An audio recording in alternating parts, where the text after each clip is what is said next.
Yo, tape.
Hardstone.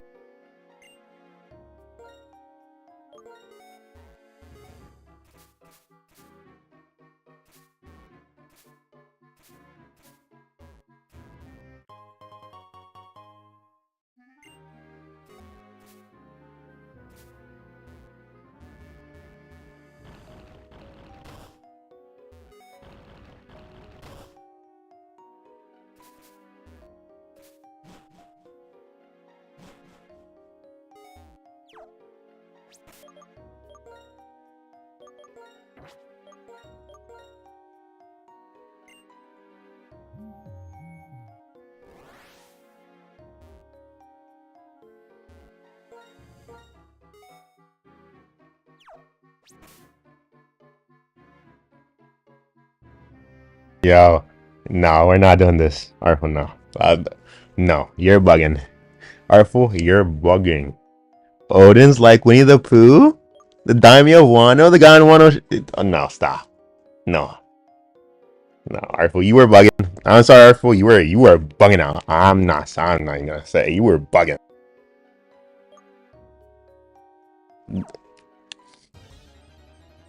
Artful have me seeing a red. Well, if you granted everything I think, don't you think I'm correct? No shit. No duh. No duh. If I believe what you think. Of course.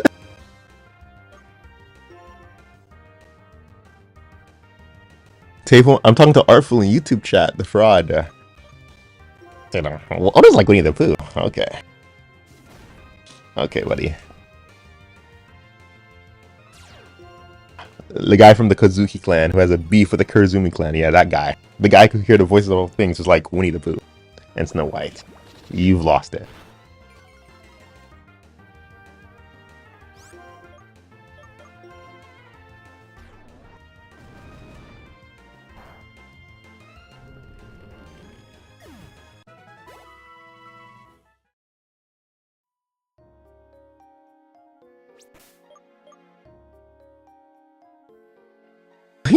You came into my chat when I was playing Pokemon. What? You started it. I want, bro. In my chat, no Odin love. No Odin love. Odin sucks.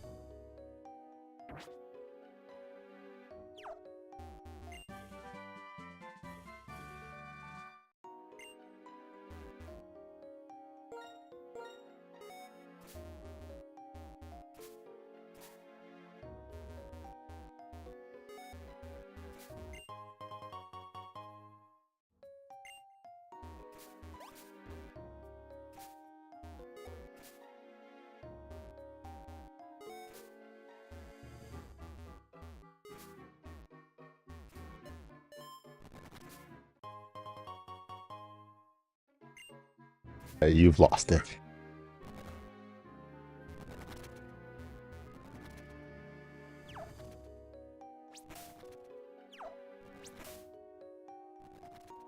That's how Odin pulled up on Orochi and got cooked by the barrier fruit.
Pokemon. OZW.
Why is it like every Pokemon? Yo, this like caves is never going caves in Pokemon, man. Everything has 30, and I just can't one tap.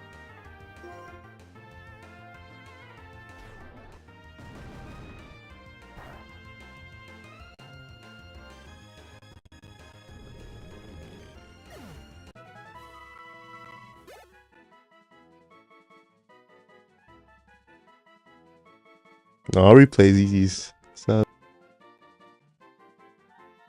oh, did I hit the right one?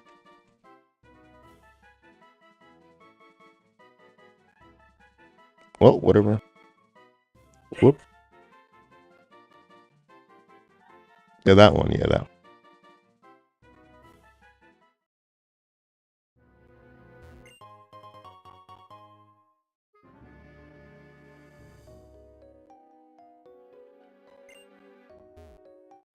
Oh my, I forgot to put on the. Oh my god. I forgot to put on my repel.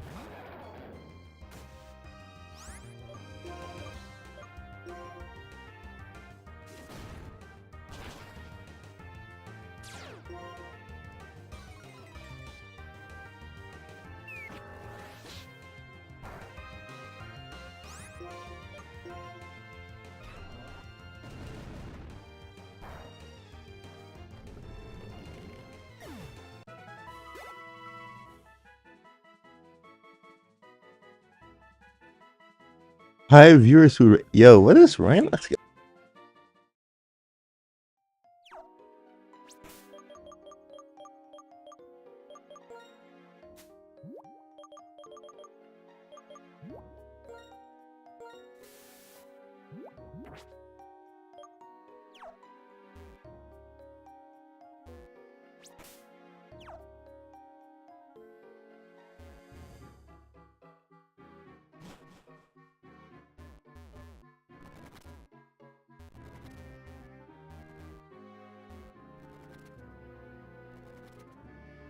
Oh, this tape. Yeah, thanks, tape. This guy unfollowed and followed. What the?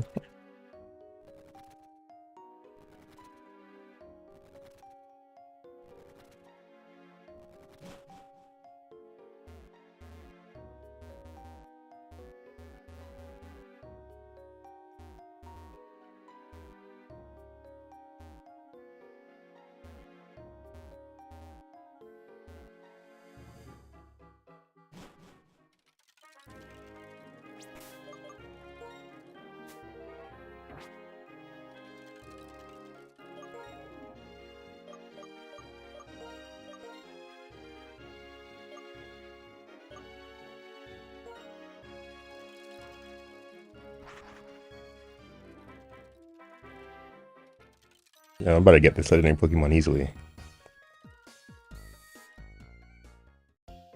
People, what is?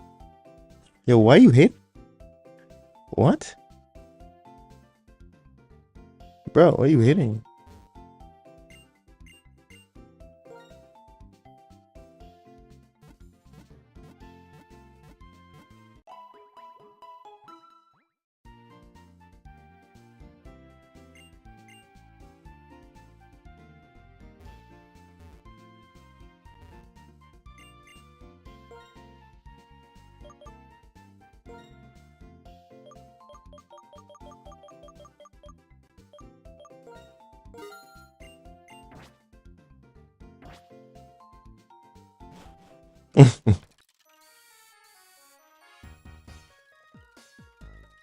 Problem.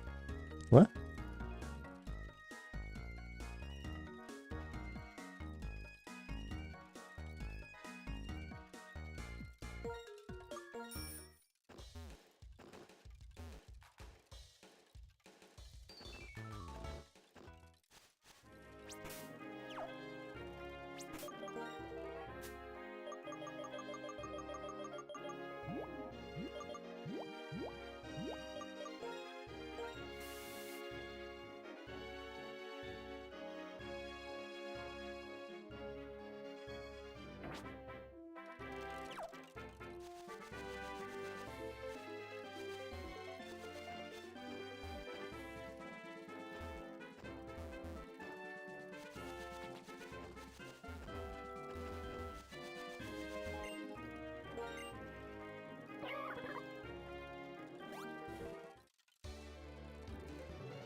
Wait, wrong Pokemon.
This guy's yapping. Who cares?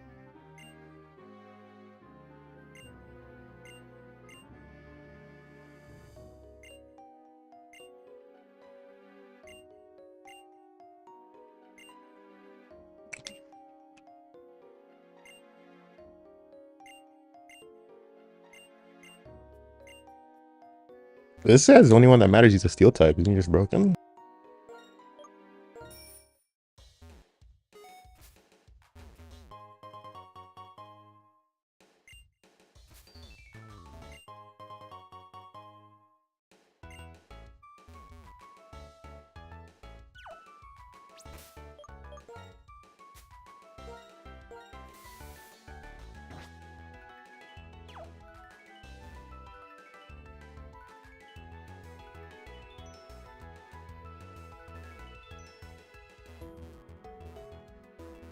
Yo, hella haters. 5 viewers, 0 chatters? What do you mean? Bro, I'm about to smoke this Pokemon actually.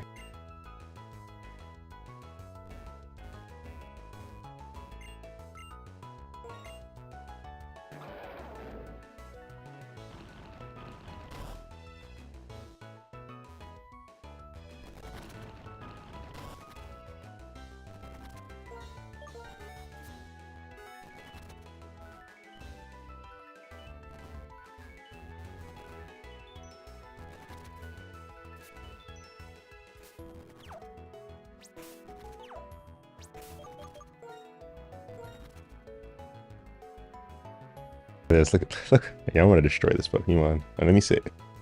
You know, I have to save because I might accidentally kill him. You know, that's how good I am at this game.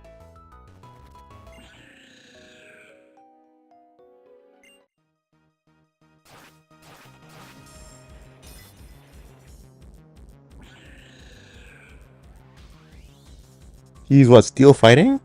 Oh, I'm gonna just bulk up, retaliate. Look at that. Look at this. Okay, look at this. Okay, look at this. Hammer arm. Look at this.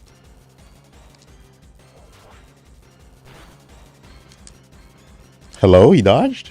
Okay. You know, let me walk up again. Oh my god. You gotta see this.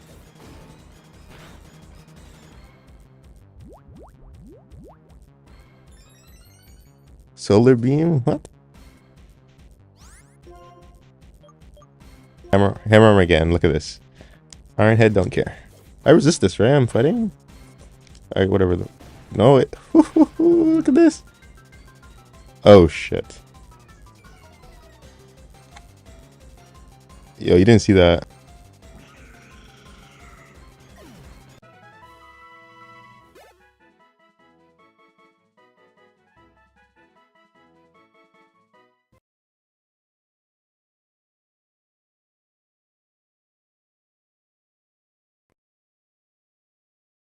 Yeah, you didn't see that. Okay. That's tough. I mean, Harley went down like that. That's tough, but yeah.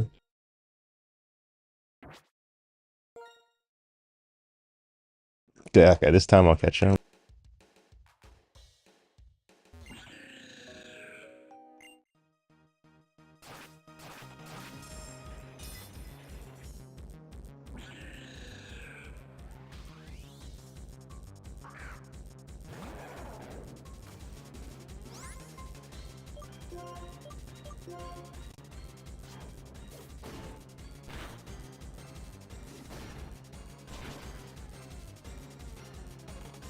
Okay. That didn't work either.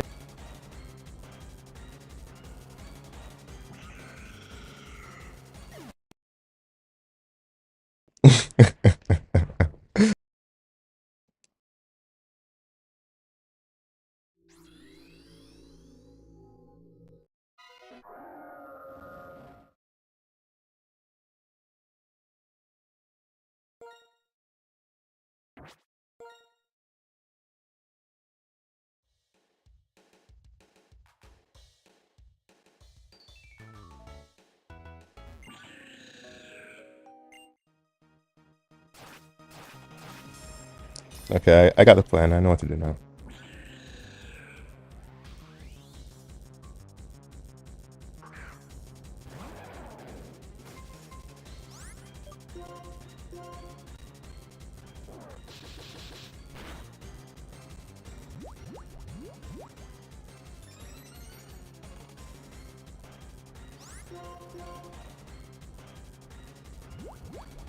Helping hand?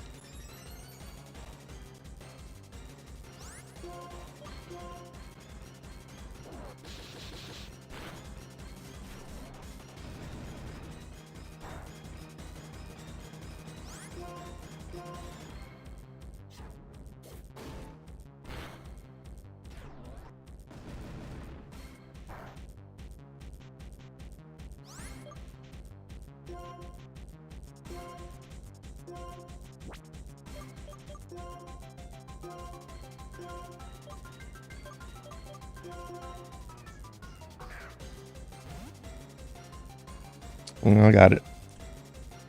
Okay, this is your average.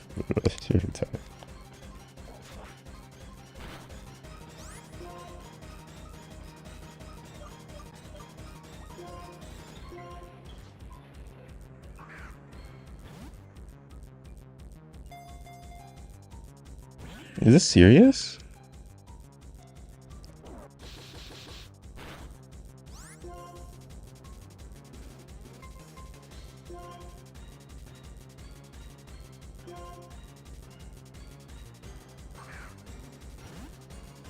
Yeah, there's no way this guy's got this hard to catch. 1, 2, 3, just give it to me. Yeah. Yeah. Yeah, I'm that guy. Yeah. For sure. For sure. Not legendary, just light. Light.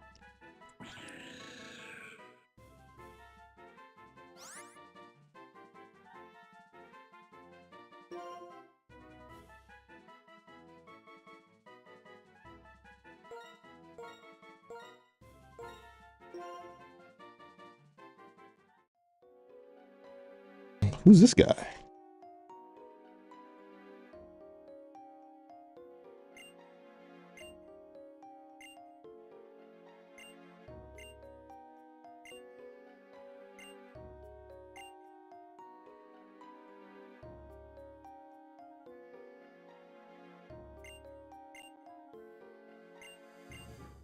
Okay. You care about the other two?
Oh, this is where this guy is. Oh.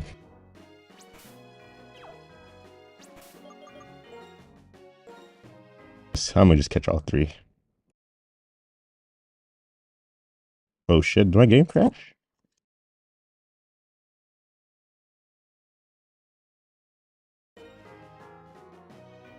Oh. Shit. Oh, that's what that button does? Oh, okay. Can you react harder? Oh, something I can react to. Tape? Oh, wow. Post a link I can react to.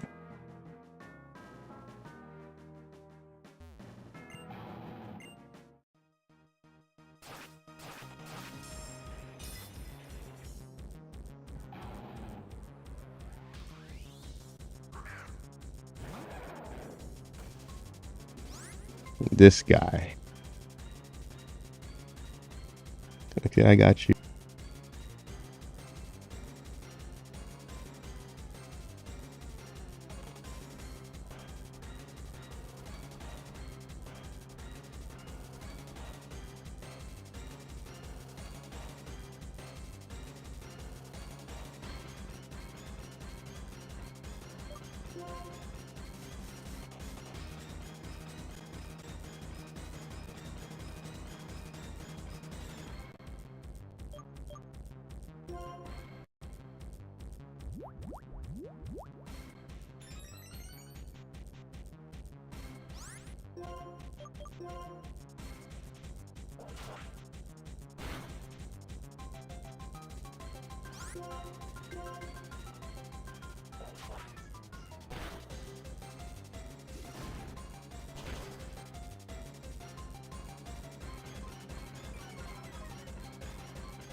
Okay, let me reset that.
To Judy's van and asked directly if she removed a gun from the office.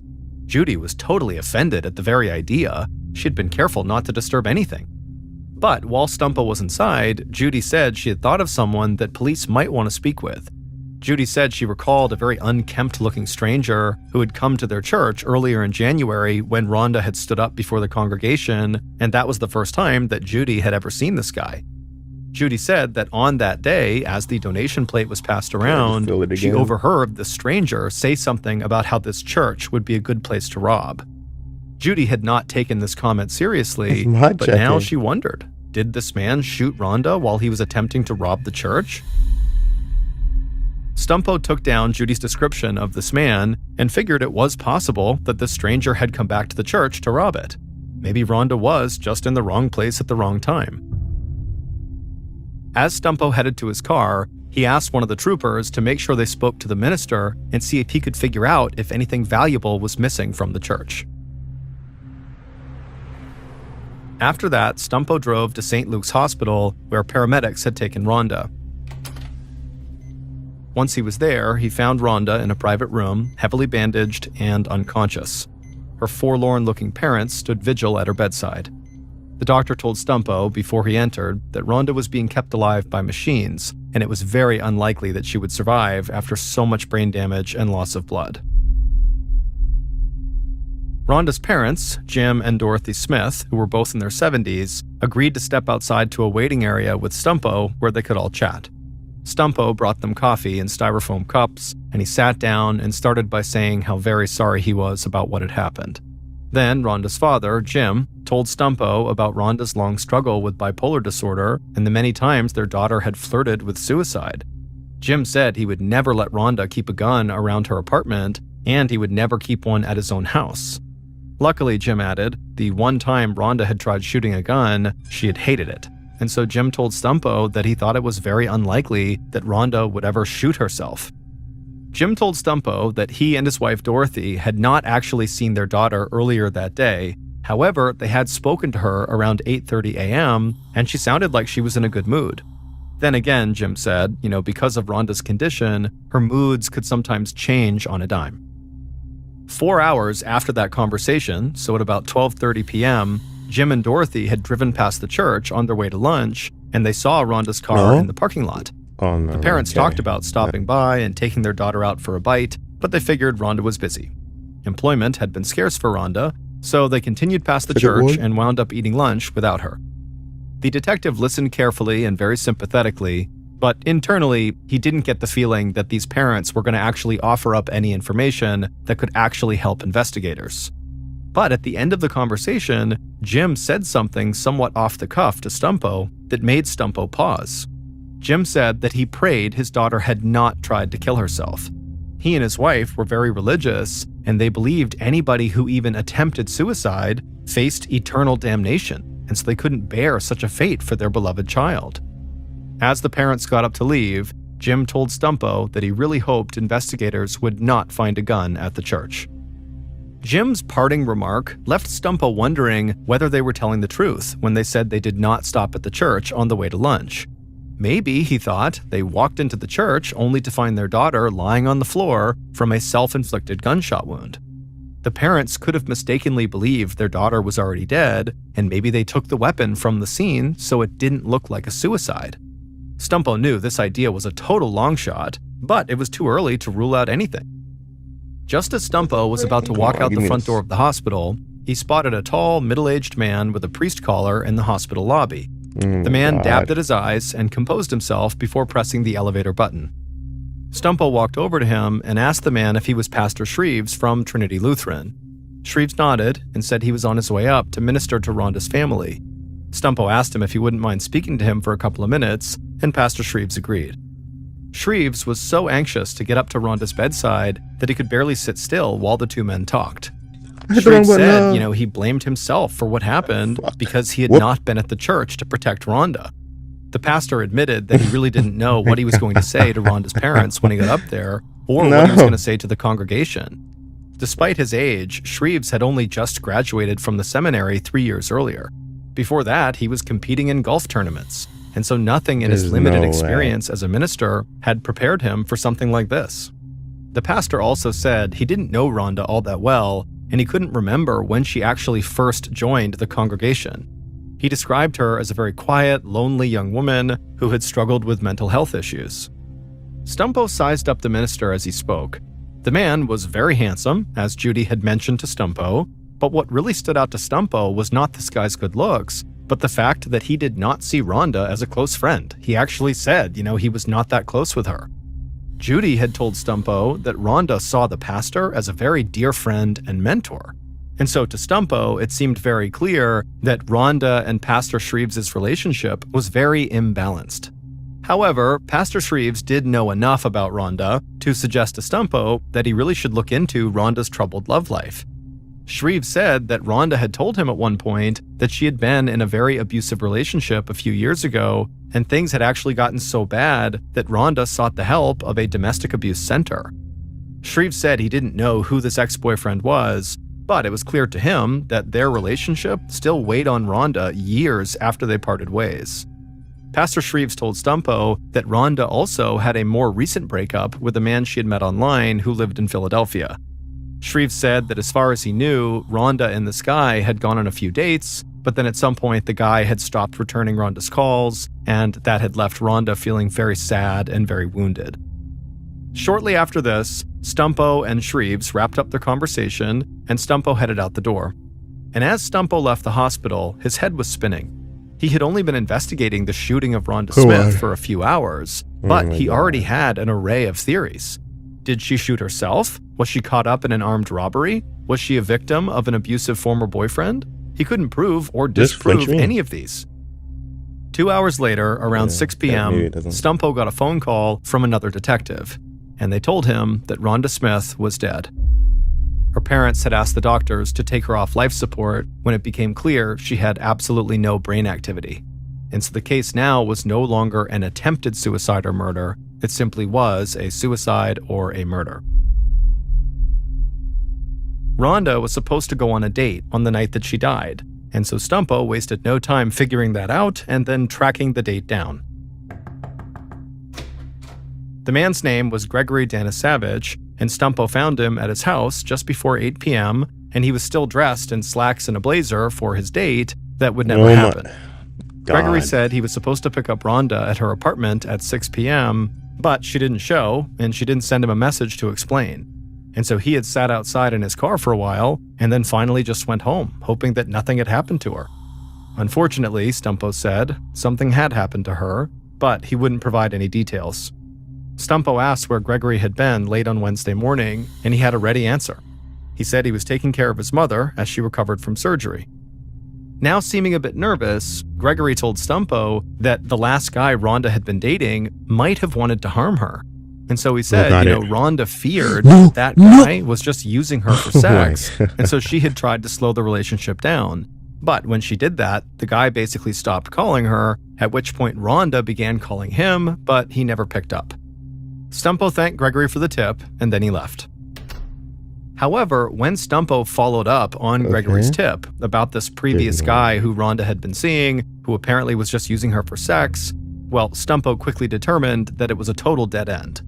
The guy's name was Ray Finkel, and he would tell Stumpo that he had only gone on 4 dates with Rhonda, and he had stopped calling her really just because her house was too far away. Finkel said he was working all day Wednesday, the day that Rhonda was killed, and he had the security card check-in to prove it. As Stumpo ended the call with Ray Finkel, he was thinking that neither Gregory nor Ray even knew Rhonda well enough to want her dead. These were not exactly torrid love affairs. However, the abusive ex-boyfriend that Pastor Shreves had warned about turned out to be a much darker story. A social worker at the domestic abuse center that Rhonda had called said that Rhonda had accused this man of sexually assaulting her 4 years ago and getting her pregnant. Rhonda eventually got an abortion, but the social worker said that Rhonda was haunted by the experience. Then the social worker said that as part of Rhonda's therapy, she kept a journal of her relationship with her abuser.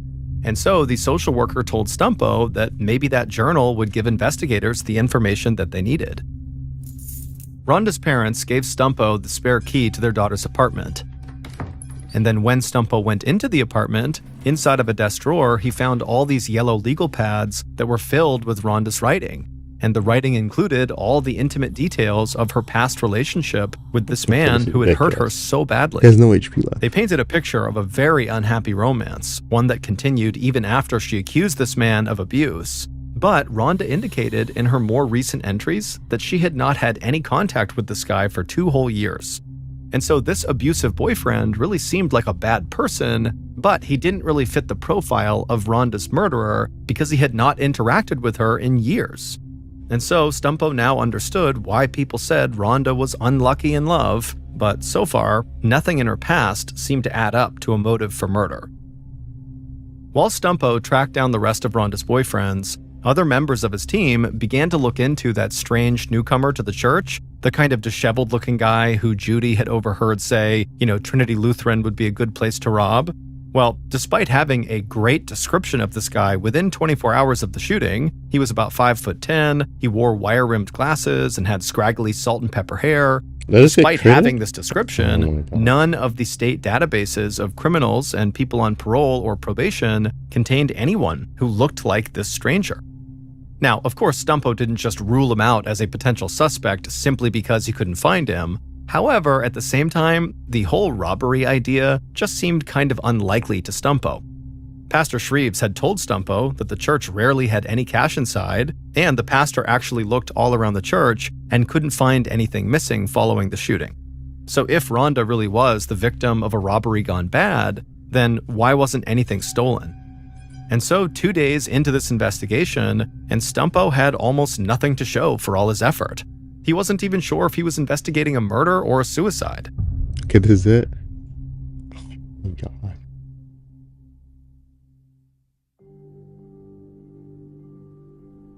A few days later, on Monday afternoon, January 28th, so 5 days after the murder, Stumpo sat in the balcony of the church as Pastor Shreves led Rhonda's memorial service below.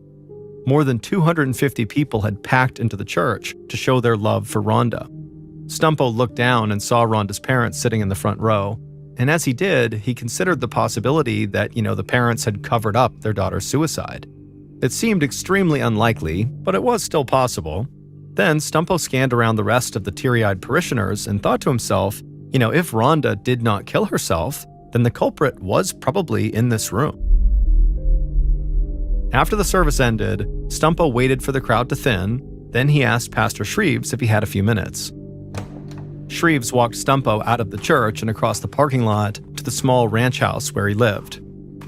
As they reached his porch, Stumpo noticed an apple pie sitting in front of the side door to the house, but Pastor Shreves was not happy about this pie. As soon as he read the note that was sitting on top of the pie, Shreves expressed his irritation. He explained to Stumpo that one of the members of the church would often leave food for him, even though he had asked her to stop. Stumpo asked Shreves who this woman was, and Shreves would say her name was Mary Jane. The same Mary Jane who was very eccentric and wore her wigs backwards, and at one point had actually baked a pie for Rhonda.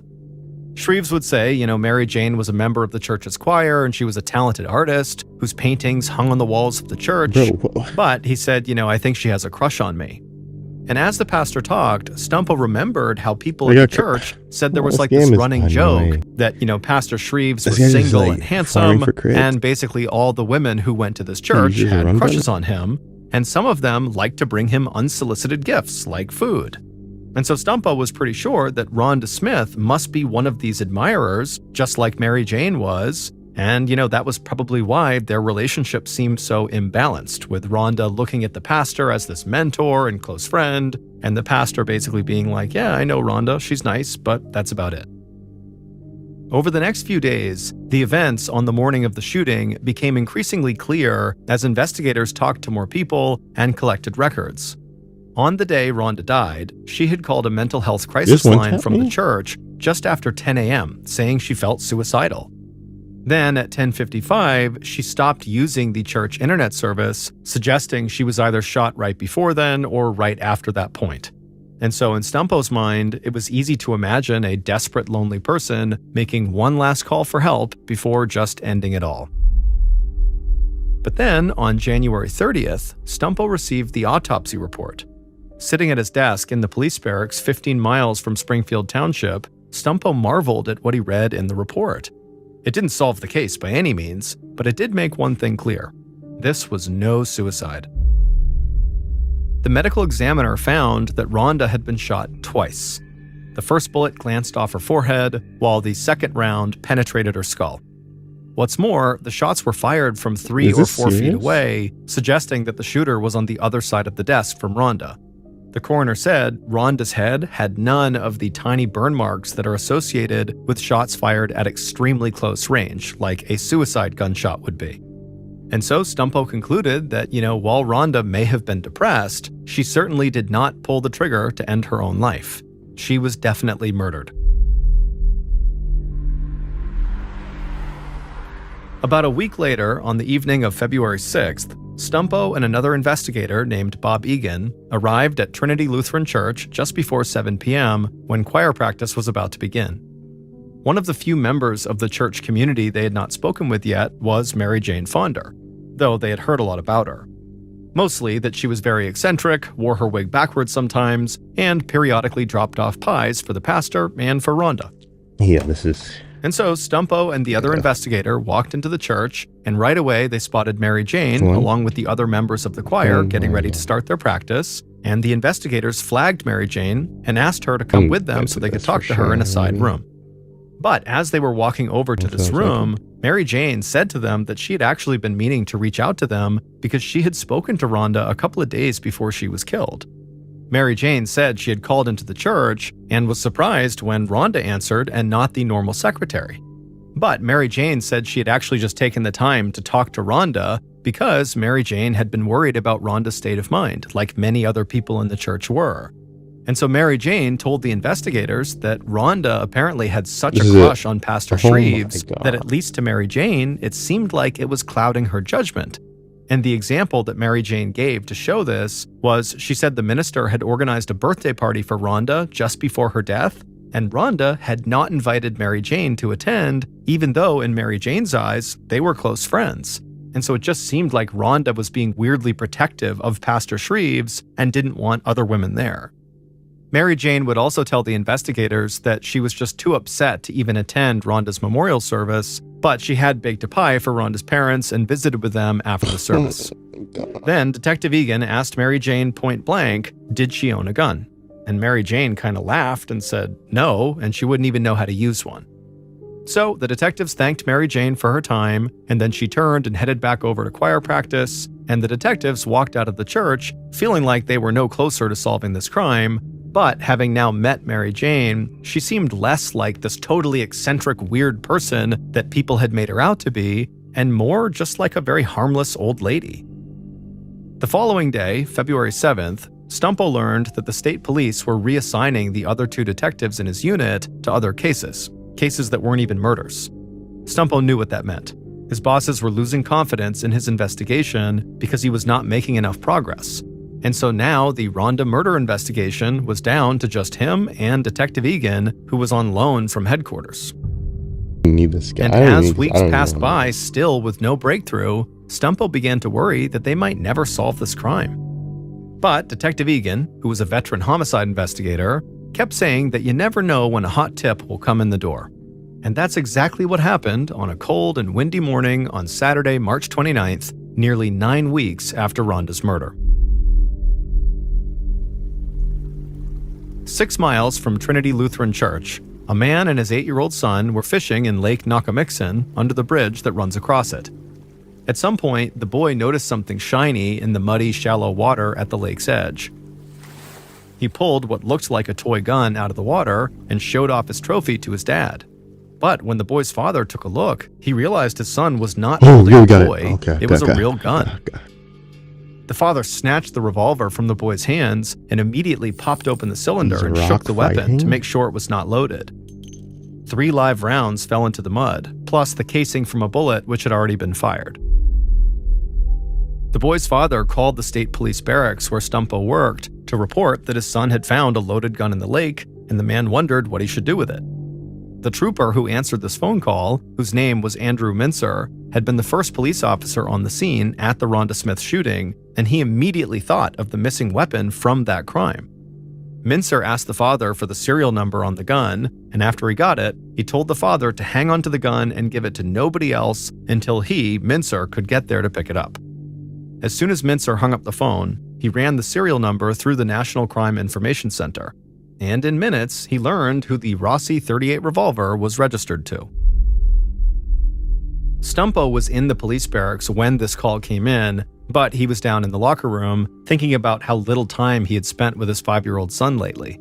Police work was literally taking over Stumpo's life, and he had so little to show for it.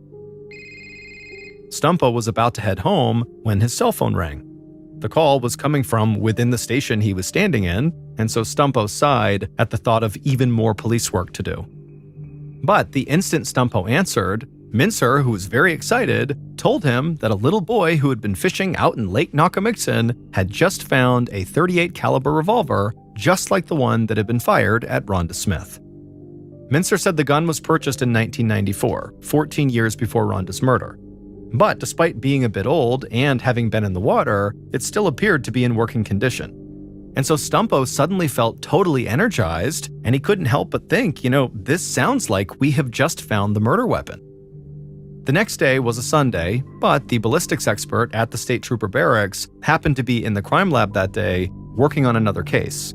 Stumpo convinced him to drop what he was doing and test the gun the boy found in the lake against the slug that the coroner pulled from Rhonda. And the test proved the revolver found in the lake was the one that killed Rhonda. The next day, Detective Stumpo and Egan visited the address associated with the original owner of the gun. And the property they went to was this rundown cabin at the end of a long driveway sitting on 11 acres of woods. Stumpo and Egan knew that this address was probably an important break in the case, but it didn't mean the original owner of this gun was definitely Rhonda's killer. It had been 14 years since this revolver was purchased, so plenty of time for the gun to change hands may be off the books. After Stumpo knocked, an old man wearing a dress shirt and a plastic pocket protector opened the door just a crack and peered out very suspiciously at the detectives. Egan asked if it would be okay if they came inside and spoke to him, and the man very reluctantly opened the door the rest of the way and stepped aside to let them come in. Stumpo and Egan were appalled by what they saw inside.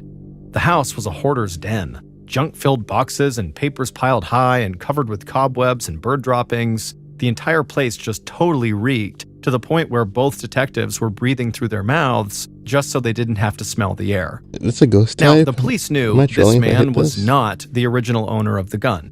It was actually his sister who lived with him. And so the detectives asked him if his sister was home, but the man said she wasn't. So the detectives asked him if he knew that his sister had at one point purchased a .38 revolver. The man said that his sister had trouble with a coworker several years back and felt kind of threatened, so she had bought a gun. But she only shot it once in the yard for practice, and the noise was apparently too much for her. Her brother said that she had thrown the gun away years ago, and he didn't know where she threw it away, and he had never seen it or heard about it again.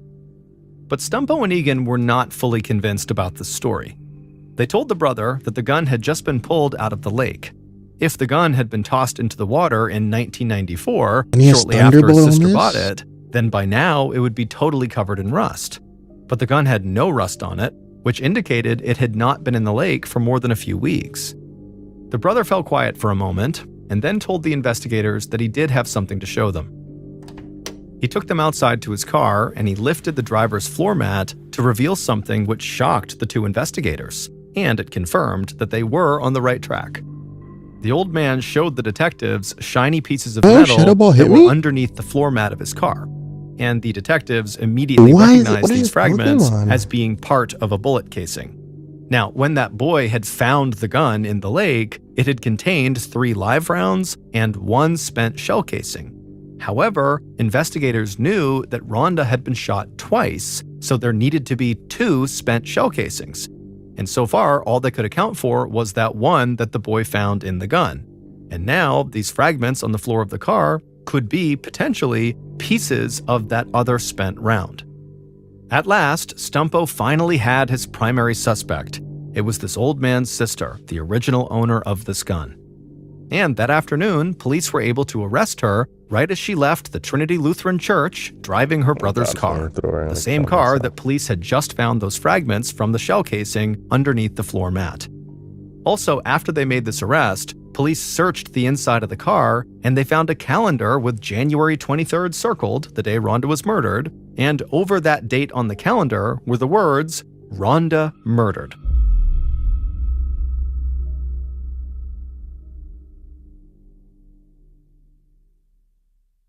Based on Stumpo and Egan's investigation, here is what really happened on January 23rd, the day Rhonda was murdered.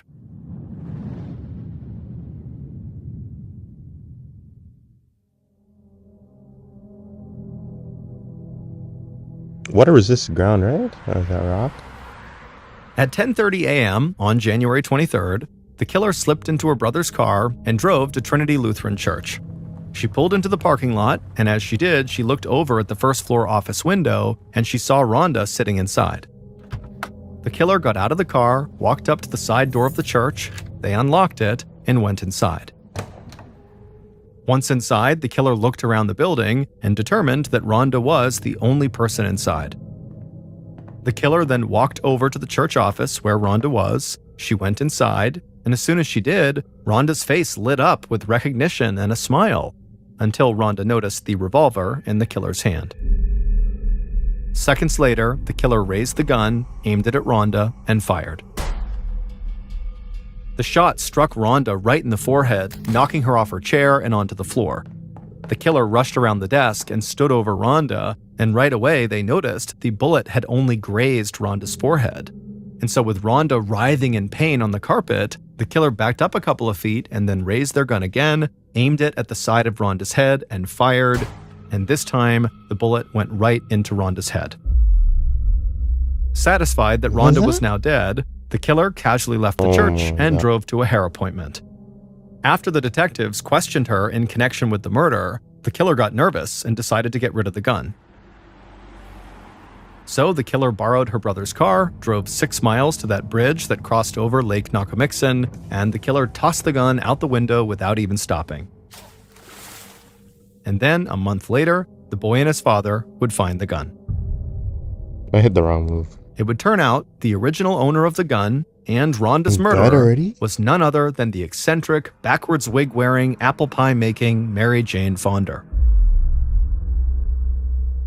Mary Jane did not see Rhonda as a desperately lonely, depressed person on the brink of suicide. Faster than my bird? Instead, she saw Rhonda as this pretty young thing who was competing with her, Mary Jane, for the affection and love of Pastor Shreves.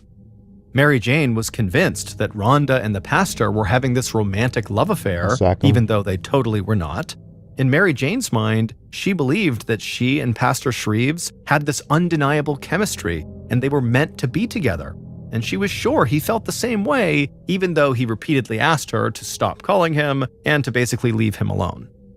The last straw for Mary Jane had been when the pastor had raised money to help Rhonda out, and then got the whole congregation to clap and applaud for her when she was up there speaking.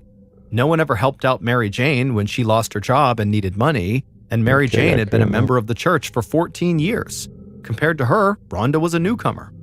So Mary Jane killed Rhonda out of spite and jealousy, and with the hope that once Rhonda was out of the way, Mary Jane would have the pastor all to herself. All of this was obviously delusional, but Mary Jane believed it.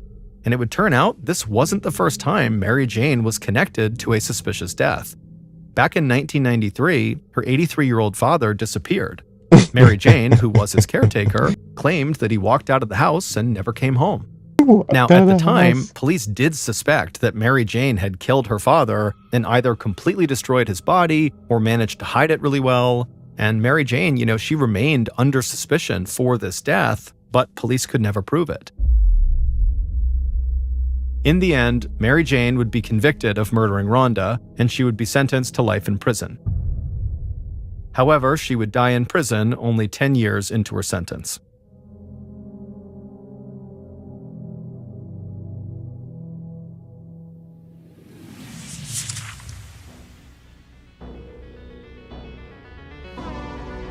Thank you for listening to the Mr. Ballin podcast. If you enjoyed today's stories and you're looking for more bone-chilling content, be sure to check out all of our studio's podcasts, Mr. Ballin's Medical Mysteries, Bedtime Stories, and Runfool. Just search for Ballin Studios wherever you get your podcasts and you'll find them all. Also, there are hundreds more stories like the ones you heard today, but in video format on our YouTube channel, which is just called Mr. Ballin. So that's going to do it. I really appreciate your support. Until next time, see ya.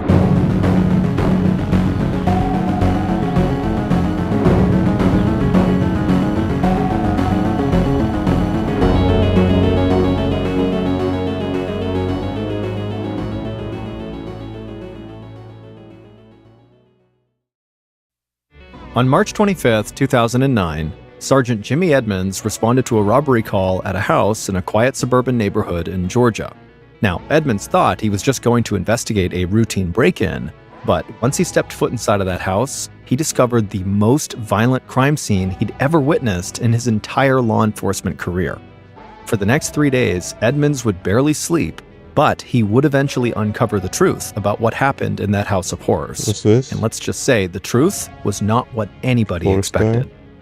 But before we get into that story, if you're a fan of the strange, dark, and mysterious delivered in story format, then you've come to the right podcast because that's all we do, and we upload twice a week, once on Monday and once on Thursday. So, if that's of interest to you, this summer, right before it gets really hot, be sure you remove all of the Freon from the follow button's car. Okay, let's get into today's story.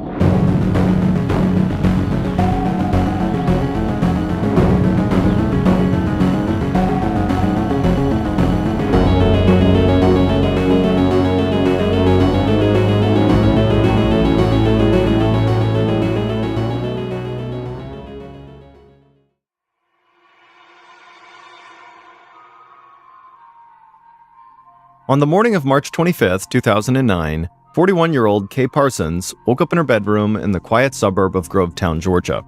It was still dark outside, but Kay knew she had a busy morning ahead of her. So she got right out of bed and walked down the hallway to wake up her son. When she went into his room, her son, who was 12 years old, immediately began complaining that he didn't want to wake up yet, but Kay just flipped on his lights and said, "Come on, you gotta get ready for school." Once Kay saw her son actually climb out of bed and begin to get dressed, she rushed downstairs and poured him a bowl of cereal and left it on the table, and then called up to him and said, "Come on, come down, eat your breakfast." And then Kay rushed right back upstairs into her bedroom to get dressed. Now, normally, Kay had help with the morning routine from her husband, David. But David was in Los Angeles on business. David was a career military man who had become a successful civilian contractor after retirement, which meant David worked for the military, but he was not actually a member of the military. And generally speaking, civilian contractors with the military make a lot of money.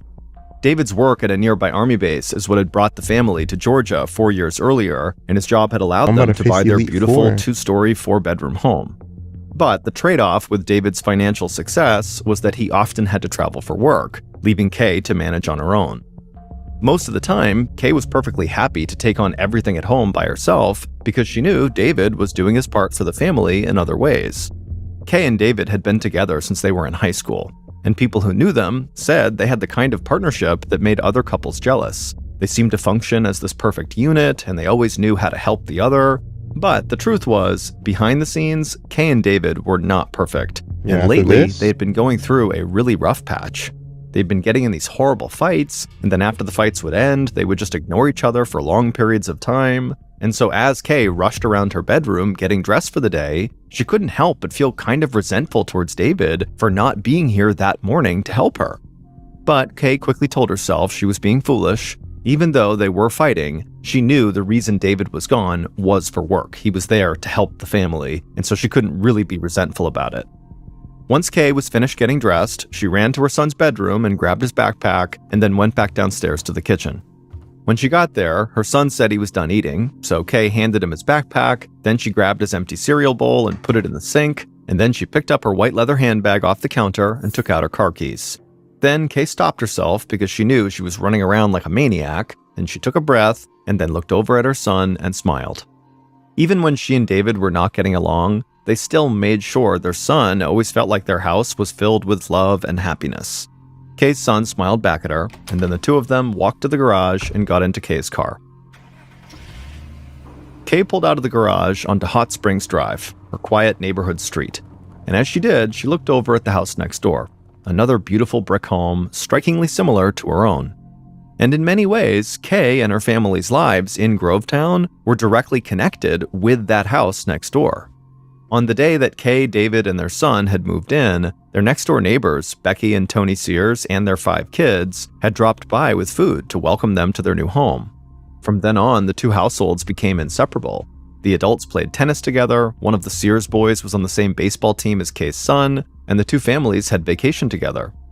Becky even got Kay a job at Healing Hands, the physical therapy clinic where she worked. And not long after Kay and Becky had begun working together, they joined Weight Watchers together. And Kay gave Becky a lot of credit for helping her meet her weight loss goals. Every day, Becky wanted to compare weights and discuss who had lost the most. It made Kay anxious, but she had to admit, peer pressure worked. But in recent weeks, Kay had been so caught up in the problems she was having with her husband that she really hadn't even spoken to Becky. And as Kay drove past Becky's house that morning, she wished she could go back in time to when everything had seemed so perfect. After Kay dropped her son off at school, she went to a McDonald's drive-thru. Even though Kay was a part of Weight Watchers and was trying to lose weight, when she was really stressed out or rushed, she often treated herself to fast food. Kay quickly ate her McDonald's breakfast in the car as she drove back home. She was in a hurry because her handyman, Mitch Cozart, would be arriving at her house soon. Mitch was coming by to repair the back door. But as Kay drove, she was thinking about other projects she might ask him to take care of while he was already at the house. And Kay was still lost in her own thoughts about what she was going to ask him to do when she pulled back into her two-car garage at around 7:15 a.m. Kay got out of her car and walked into the house carrying a half-finished cup of McDonald's coffee and an empty fast food bag. And within seconds of stepping foot inside of her house, Kay heard a loud crashing sound in the kitchen. It sounded like something breaking. Kay had no idea how anything could be falling in her kitchen, and so she quickly rushed around the corner to see what was going on. But what she saw in the kitchen was the last thing she expected. At 8:30 a.m., Kay's handyman, Mitch, walked onto Kay's front porch and rang the doorbell. He knew Kay was expecting him, so he was surprised when no one answered the door. After a few moments, Mitch pulled out his flip phone and called Kay, but Kay didn't pick up. Mitch peeked in the windows of the home, but he couldn't see anyone inside the house, so he walked around to the back. He was there to fix the elegant French doors that were in the back of the house, and so he figured he could at least take a look at the job while he was waiting for Kay. But when Mitch came around the corner of the house and actually saw these French doors, he froze, because one of the panes of glass in the French doors was completely shattered and the French door was open. He called out for Kay from the outside, but no one answered. Mitch had seen enough cop shows to know that he did not want to go inside this house himself and potentially leave fingerprints or footprints, and so instead, Mitch grabbed his phone again and he called 911 to report what appeared to be a break-in. But as Mitch was talking to the 911 operator, he noticed this young man with black hair sitting on the other side of the road on this rock, just staring at Mitch. And then as soon as Mitch got off the phone, the young man with black hair called out to him. Mitch walked across the street towards him, and as he did, he could see the young man looked pretty shaken up. When Mitch finally reached the young man, he told Mitch his name was Michael Bowers, and he lived next door to Kay, and he was actually Kay's friend Becky's oldest son, who was from a previous marriage. Mitch asked Michael if he was okay, but Michael said no. He said he'd overheard Mitch's phone calls to 911, so he knew that Kay's house had been broken into, and he told Mitch that his own house had been broken into as well. He said the house was ransacked with drawers emptied onto the floor and the whole place was a mess. Michael said he had just called his mother at work to let her know. At this point, Mitch was very worried, and he told Michael to stay right where he was and to not go back inside of his house because whoever had broken in might still be there. Then Mitch went back across the street to his truck and he pulled out the gun he kept in the glove compartment just in case. Then he went back across the street and waited with Michael for the police to arrive. If the user is not holding an item.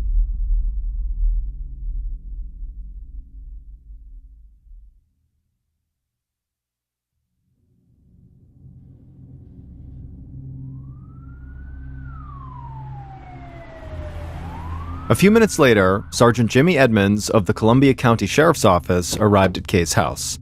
His office had received 2 calls within minutes of each other to report break-ins in neighboring houses on Hot Springs Drive. Edmonds thought just 1 break-in would be very unusual for such a quiet, low-crime neighborhood, but 2 break-ins? Something strange was going on. Sheriff's deputies arrived on the scene soon after, and at that point, Edmonds walked around the house with them to the back door with the shattered glass. But before Edmonds even went inside the house, he saw an ominous sign. He could clearly see blood on the kitchen floor. Edmonds turned back around and looked at the deputies and made sure they saw the blood too, and they nodded, and then Edmonds led them into the house. And immediately, Edmonds saw the blood trail went all the way out of the kitchen and down the front hall. And the blood was not just on the floor. There was also blood spattered all over the walls too. As Edmonds followed this grotesque blood trail all through the house, he passed by a spilled McDonald's coffee and a crumpled McDonald's bag and a white handbag on the floor. Then he saw a bloody handprint on the wall right beside the door to the garage, and he opened up the door. And there, lying beside her car in a big pool of blood, was Kay Parsons. Edmonds quickly rushed over and crouched down beside Kay and placed his fingers on the inside of her wrist. and amazingly, he found a pulse. Kay was alive, so Edmonds shouted for one of the deputies to call an ambulance. As Edmonds stayed crouched down with Kay, telling her over and over again that help was on the way, Edmonds just could not believe the amount of blood he was seeing, not just all over the house, but on Kay, on her face, her arms, her clothes. He had been investigating violent crime for years, but he'd never seen someone beaten as badly as Kay Parsons was. There was a bloody aluminum baseball bat lying beside Kay, and Edmonds was reasonably sure it had been used to bludgeon her. And then Edmonds also noticed there was a second weapon underneath the car, a bloody claw hammer.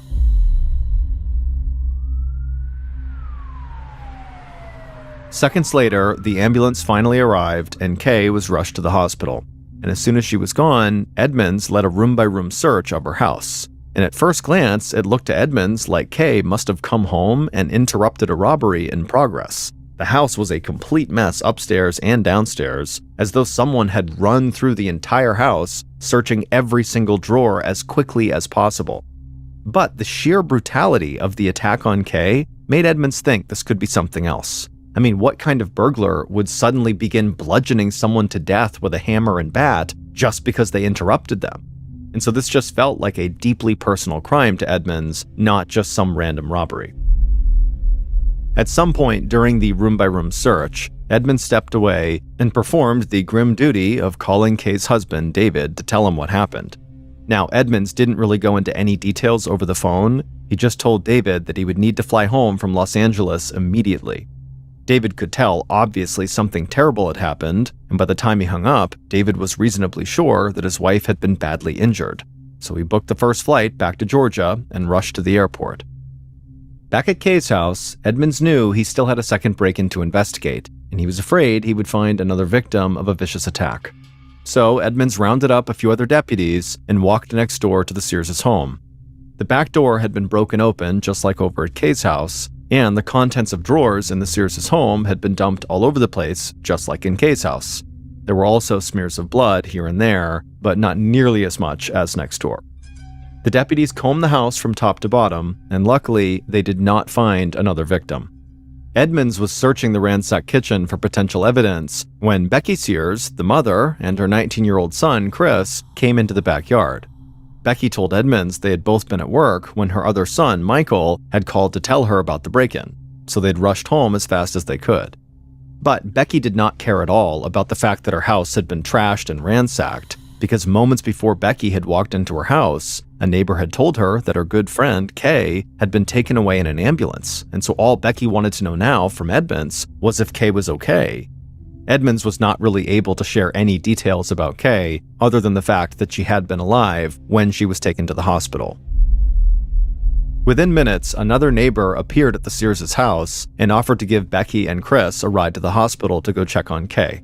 And so Becky and Chris, they rushed out the door with that neighbor as fast as they had shown up, and Edmonds was suddenly left alone in the quiet kitchen, thinking about all these terrible things that had just unfolded in this small, seemingly safe suburban neighborhood. Edmonds figured Kay's house must have come first, and the person who broke in killed Kay, and then they must have come over to Becky's house next, but still had Kay's blood on their hands. And so that was why there was blood in both houses, despite there only being a victim in Kay's house. But that didn't make Edmonds feel much better. He now knew he was dealing with a criminal who was cool enough and cruel enough to beat this helpless woman until they were totally covered in her blood, and then casually just go next door, again covered in their blood, to rob another house. Edmonds wondered what kind of person could do something like that. Becky and some of Kay's other friends stood vigil in Kay's hospital waiting room all day long. They were desperate to get any word on Kay's condition. Every so often, Becky would ask one of the nurses if she could go in to see her friend, but they always said no, because the medical team was still trying to stabilize Kay. Eventually, another friend did make it to Kay's actual bedside, and she didn't even recognize the heavily bandaged person lying there. Kay's face was grotesquely swollen, and she was attached to all kinds of tubes and wires that were keeping her alive. The nurse wouldn't answer when the friend asked if Kay was brain dead. Finally, late in the afternoon, Kay's husband, David, arrived at the hospital straight from the airport. Sergeant Edmonds and other officers escorted David past Kay's friends to Kay's room, and they let him go in there all by himself. I knew this guy. Seconds later, from beyond the double doors, Kay's friends heard David begin to sob. Kay had just died. Some of Kay's friends began to weep when they heard David crying, but Sergeant Edmonds had a different reaction to David. He wondered if David's loud display of grief was just a bit too much. He couldn't quite put his finger on it, but Edmonds got the sense that David was just performing for an audience. Okay, this is yes. While Edmonds was at the hospital, members of his investigative team had gone door to door all throughout Kay's neighborhood to try to get more information about what happened. But unfortunately, so far, they'd come up with nothing. Nobody in the neighborhood had heard or seen anything unusual between 7 and 8:30 a.m. that morning. So after Edmonds got back to the sheriff's department, he decided he would just bring in all of the people who had been at the crime scene one by one. And he started with Kay's handyman, Mitch. Once Mitch arrived at the station, Edmonds and Mitch would sit down across from each other in a small interview room. And Edmonds watched Mitch right away fight back tears as he recounted showing up at Kay's house and finding the smashed glass in the back door. Edmonds was initially skeptical of Mitch's story. After all, this guy had just happened to show up at the house right after Kay had been attacked. But Mitch would show Edmonds some emails that made it clear Kay really had been expecting him at her house at 8:30 a.m. that morning. And when Edmonds had searched Kay's house earlier, he hadn't seen any sign that Mitch ever went inside. So for the time, Edmonds decided Mitch was not a major suspect. But just when Edmonds was starting to think Mitch would have nothing useful to offer, Mitch began talking about the young man with black hair who was sitting on the other side of the street who had overheard his 911 call. The young man had told Mitch that his name was Michael and that he was Becky's oldest son. The mention of Michael made Okay, enough of this. Okay, it's time.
Ghost. What beats Ghost?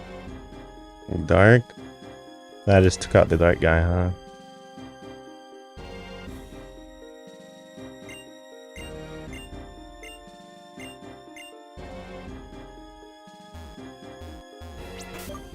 Let's go with the ghost guy first.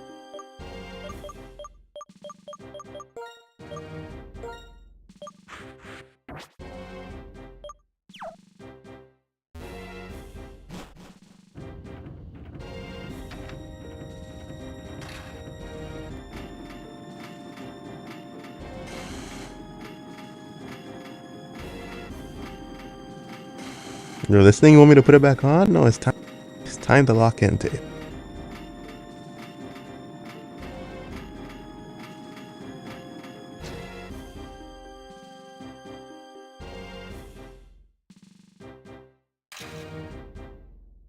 Was I paying attention?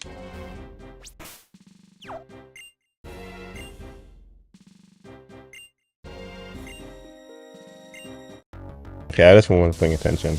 I was not paying attention. This was the ghost guy.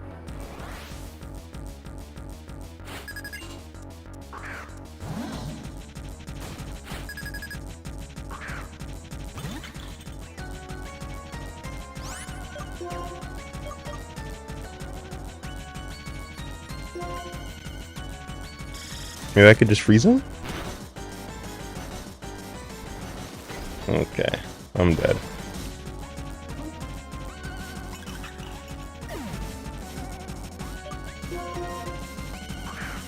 Okay, I wasn't paying attention, but now we got it.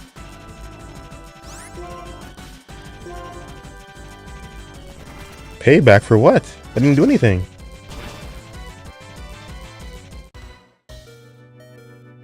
And he crit me?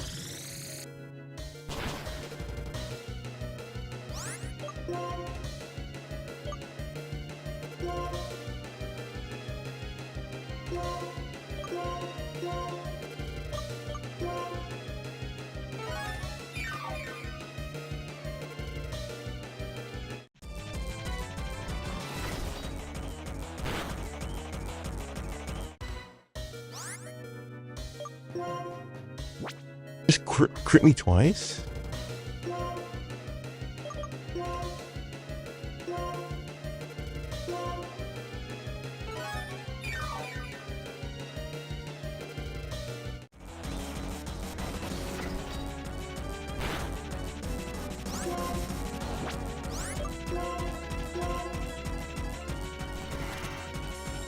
I didn't do anything. Does this do damage? Okay, I was about to say, yeah, I didn't even do damage to him.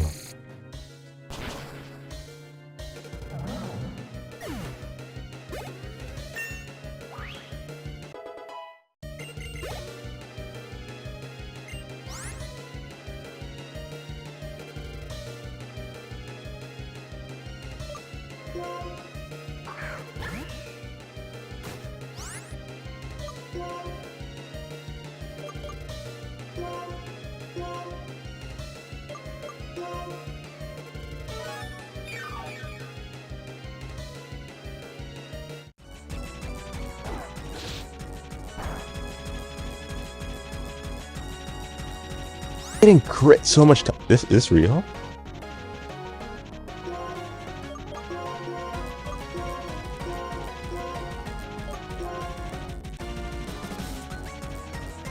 Whoops, I wasn't paying attention. Why did it let me use that if I can't use it?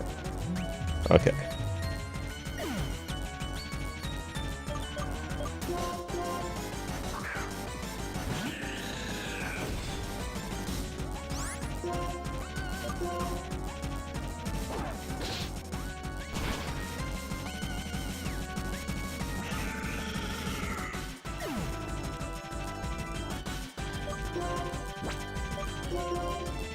This is crazy.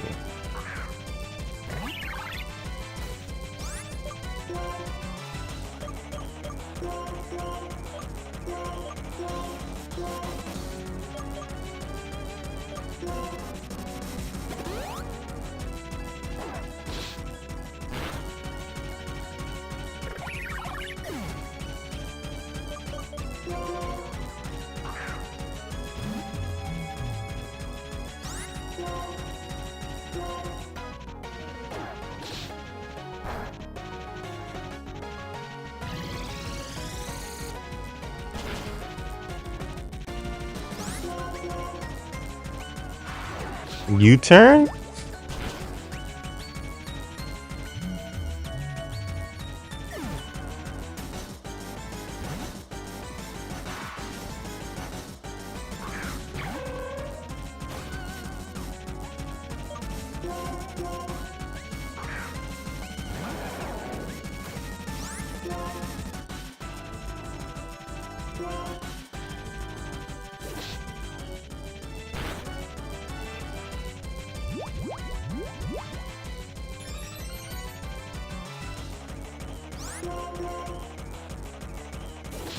There's no way I got crit.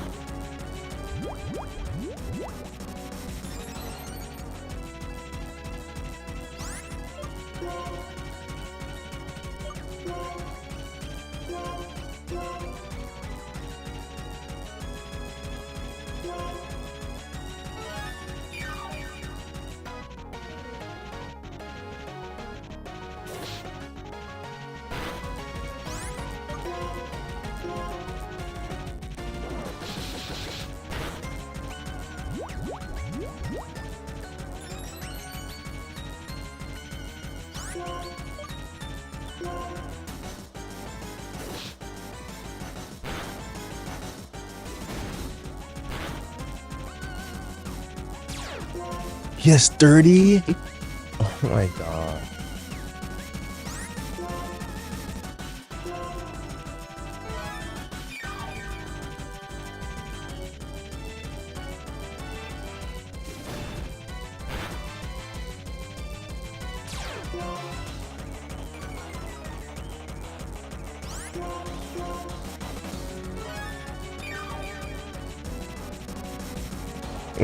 This is ridiculous.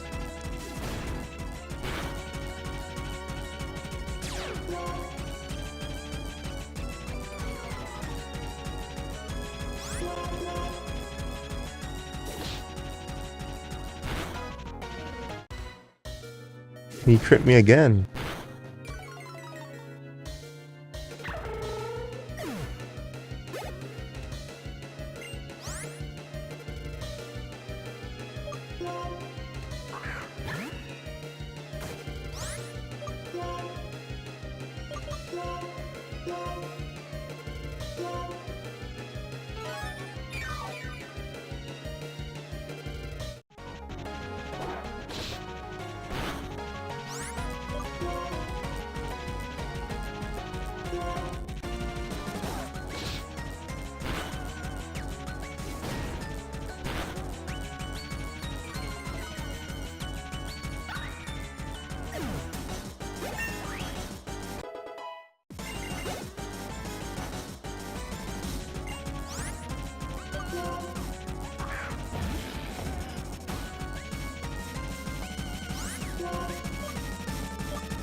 Jesus Christ.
So this is the guy with the ghost tie.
And he crit me, okay.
Oh my god.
How many currents do I have to go through?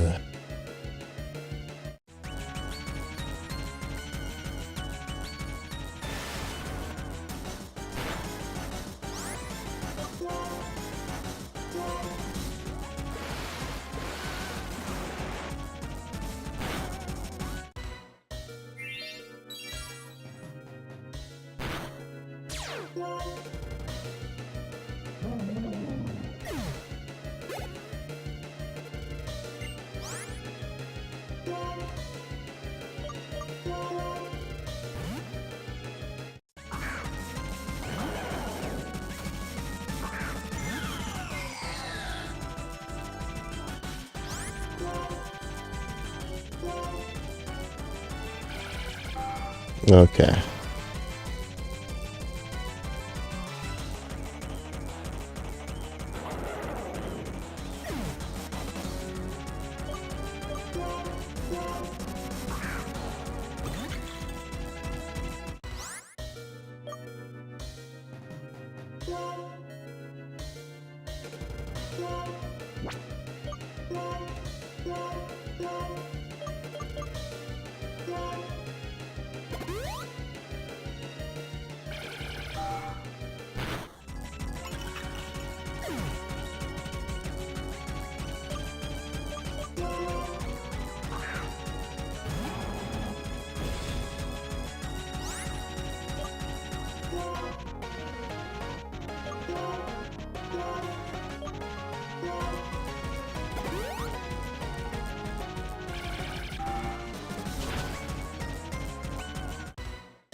He is just faster than me, okay.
Funny thing is, just crits me. He doesn't.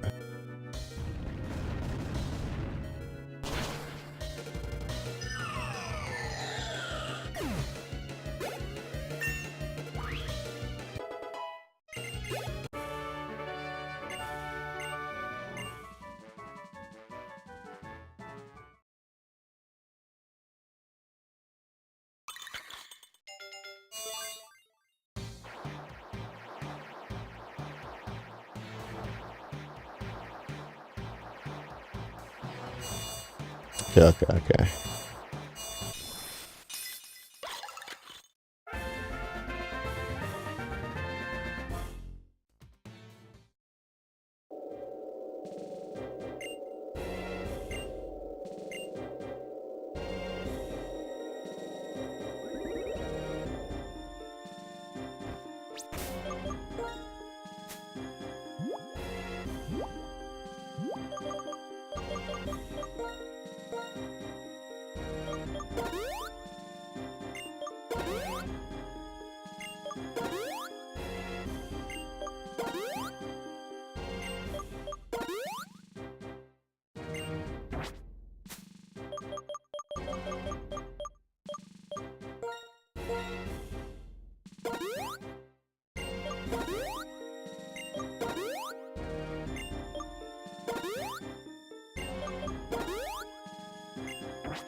What, psychic now?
Gramsley.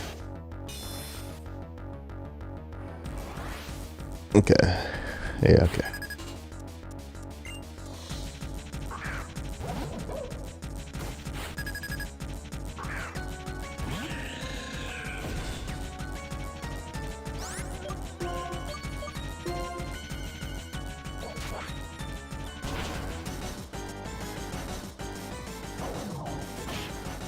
Yeah, I forgot. Why does this guy have a fighting move?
This has aerial legs?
I got crit again?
I don't know why I keep getting crit by this guy.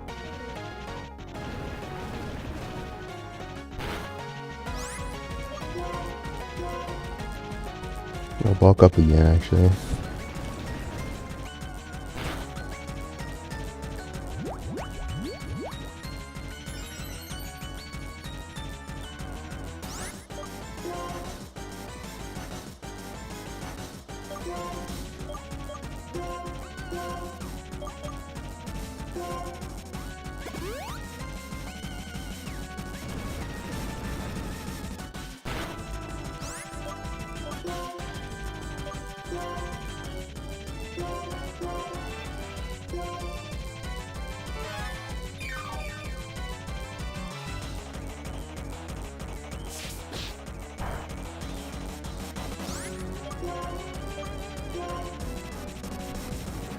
Dragon Claw?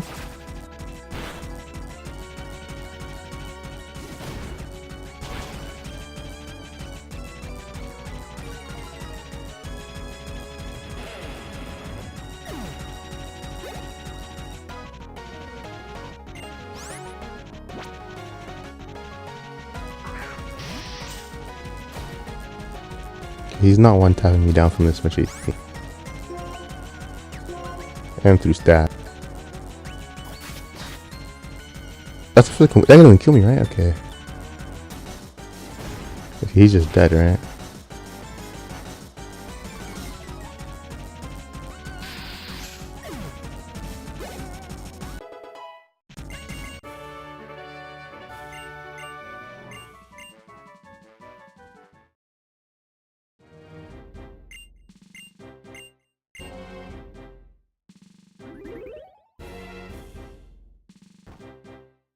Last one's psychic.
Let me save again.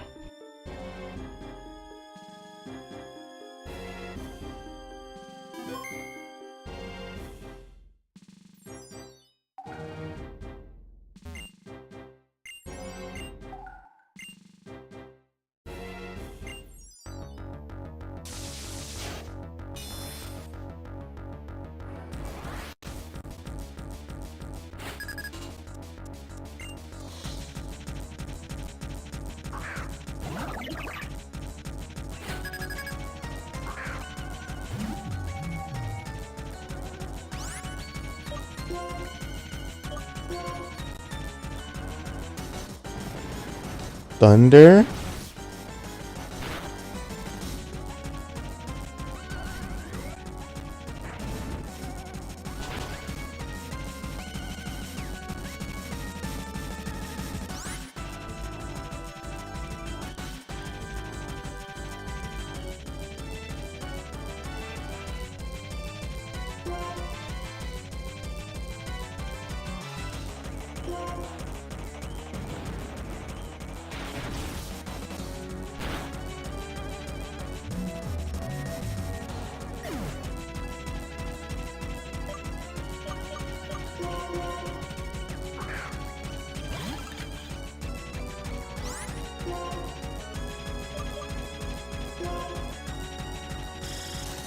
Can I get one freeze ever?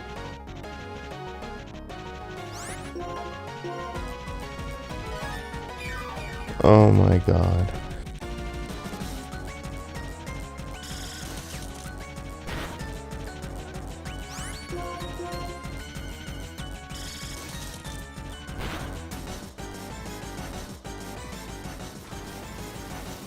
This is Focus Blast takes one turn? Am I crazy? What's it called Focus Blast then? It just kills me.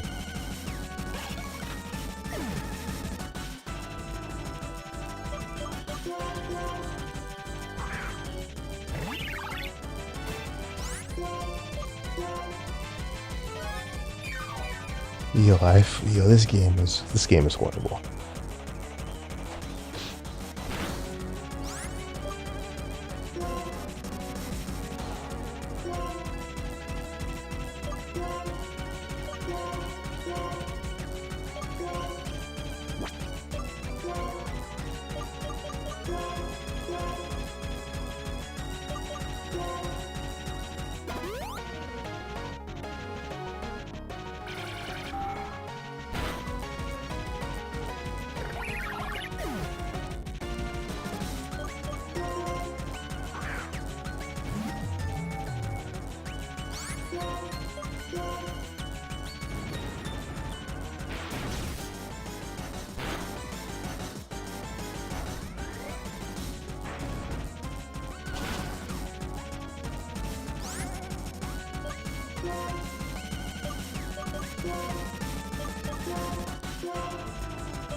I'm not doing this. I'm just gonna win it.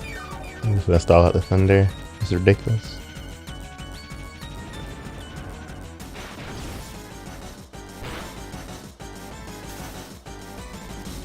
They synchronize? Oh, thank God.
Is this guy gonna stop this?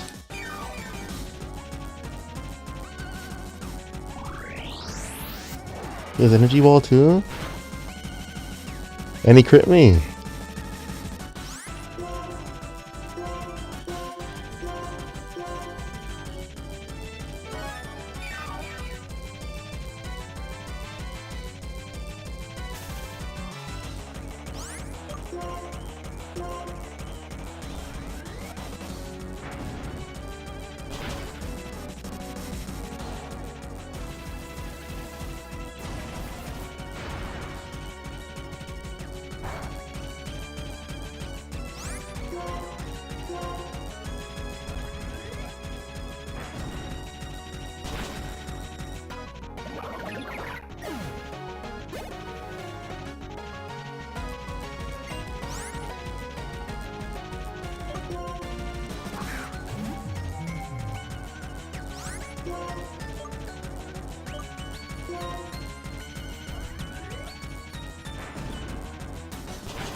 Chart.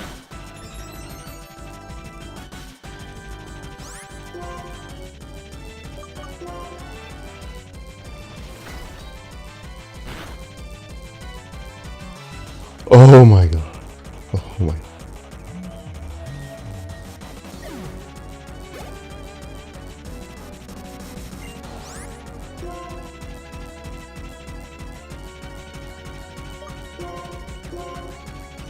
Yeah, sack this guy.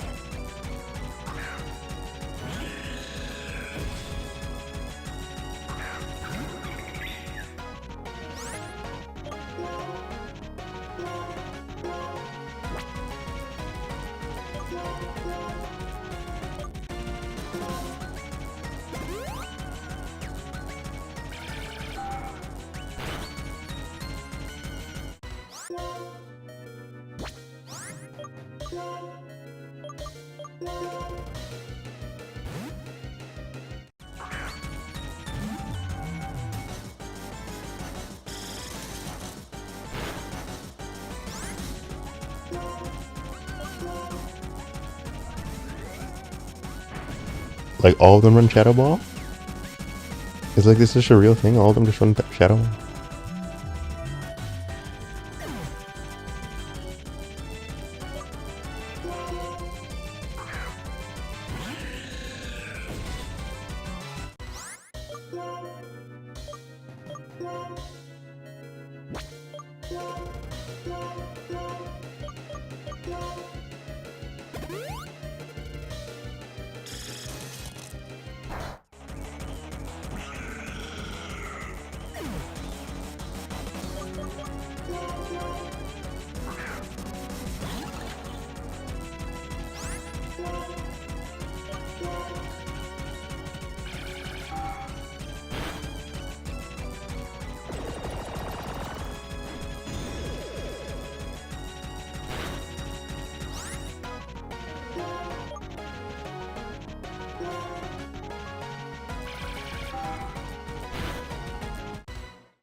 Thunderbolt?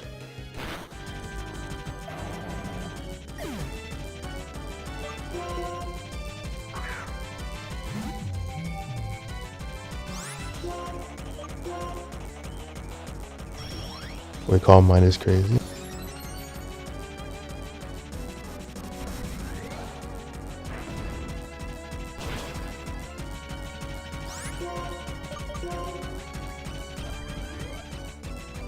Okay, we're doing this. Does that take me down to 0?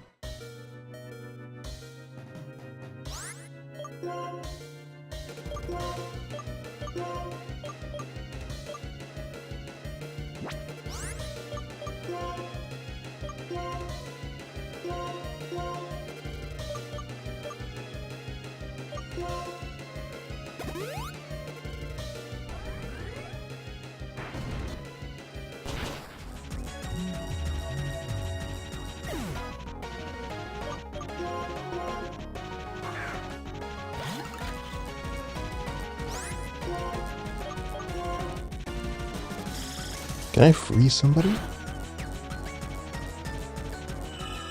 Just crit and kill them. Okay.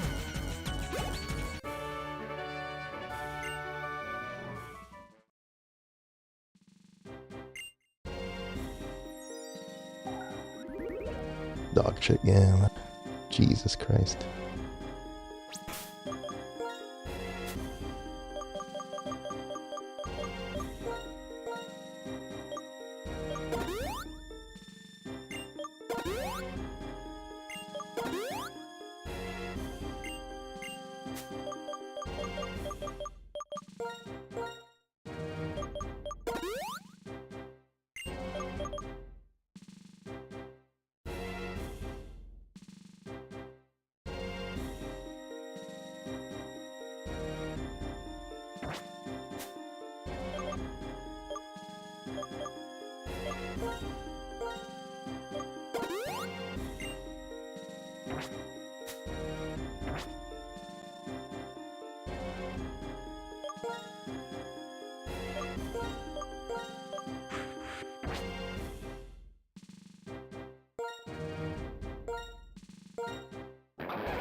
Can you just do that? Okay.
Oh my, no, we're not doing that.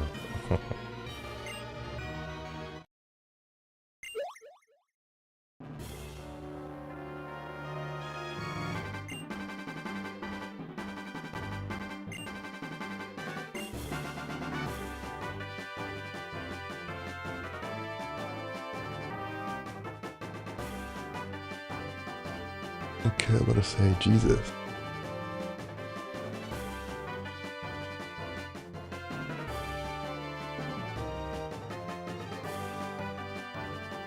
There's all these guys missing.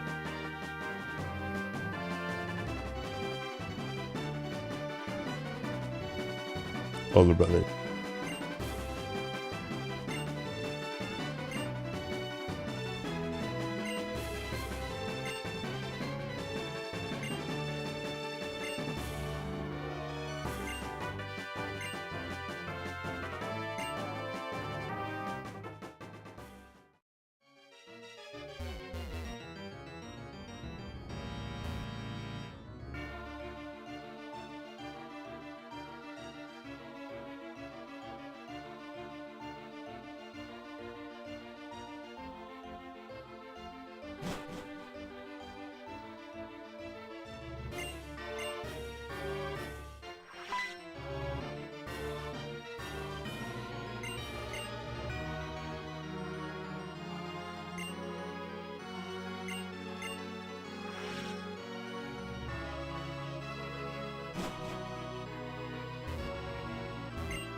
Just gonna break through the wall.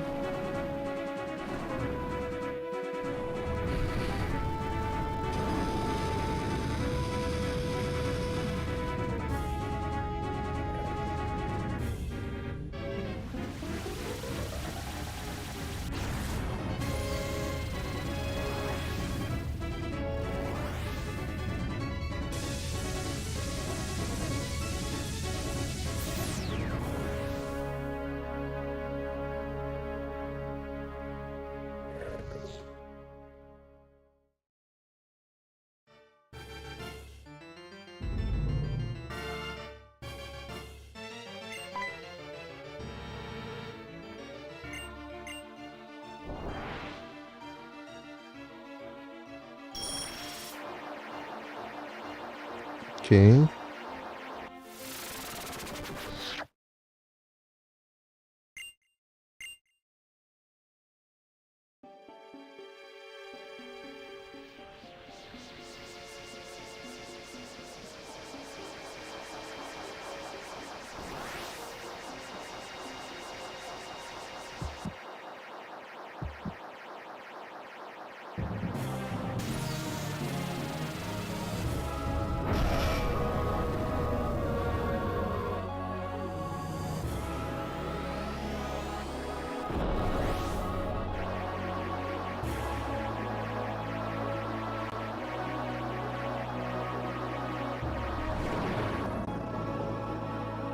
Okay.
That was easy.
The first Pokemon?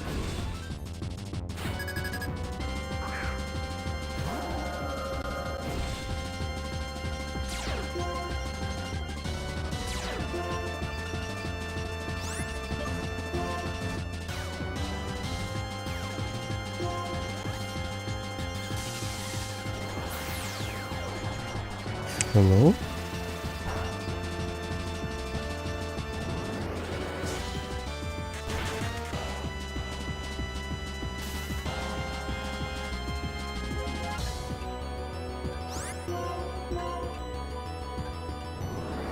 Okay, he's just dead, okay.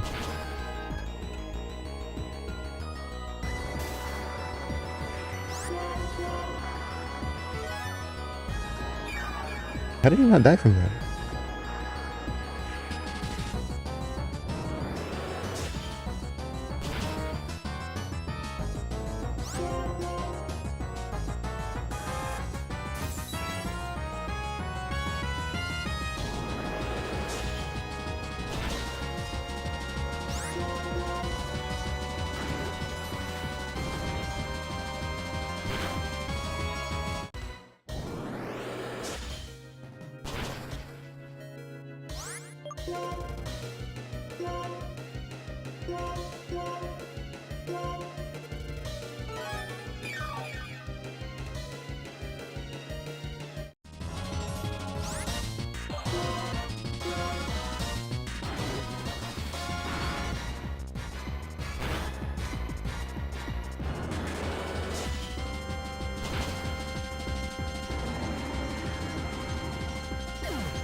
I sent the wrong one.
Okay.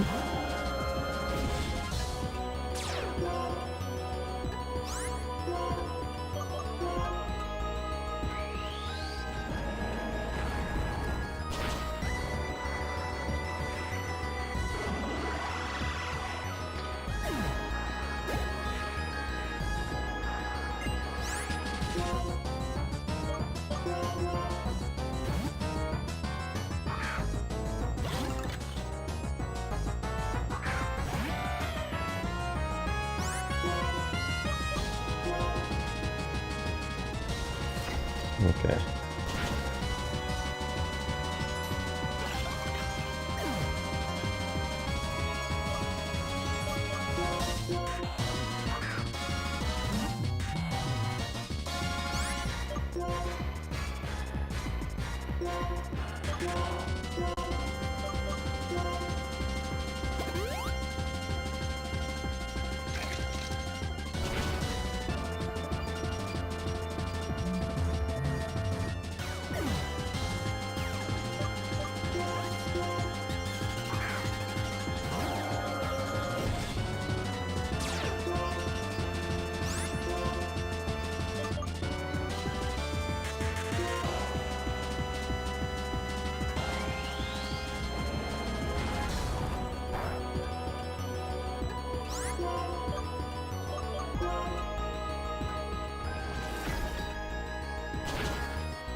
Jesus Christ.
Are we serious? No. Fucking what?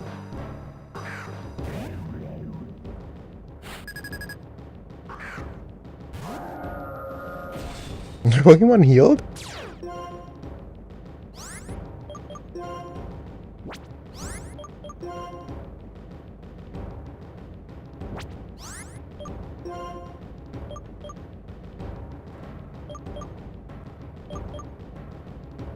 Like, I'll fusion flare. This Pokemon's dangerous. I was about to say there's no way I do this that way. Oh my god.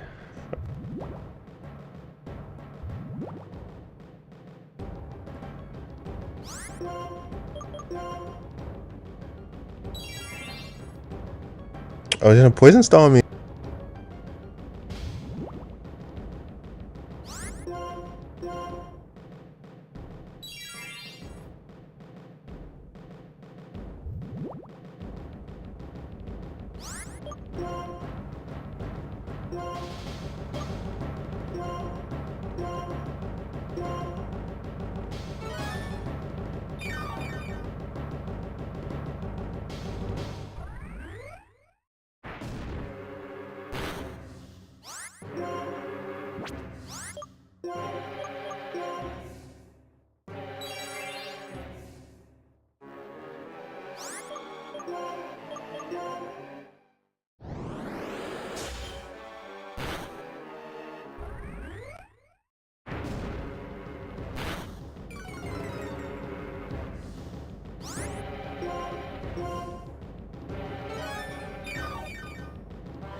Buffalo, is that a normal?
Uh-oh.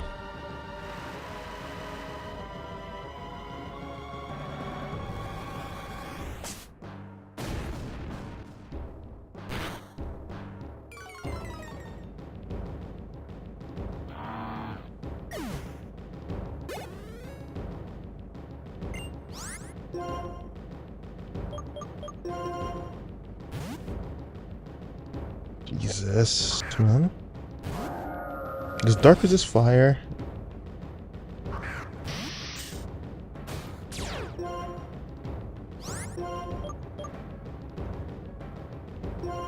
Oh, it's double weekend because of rain dance.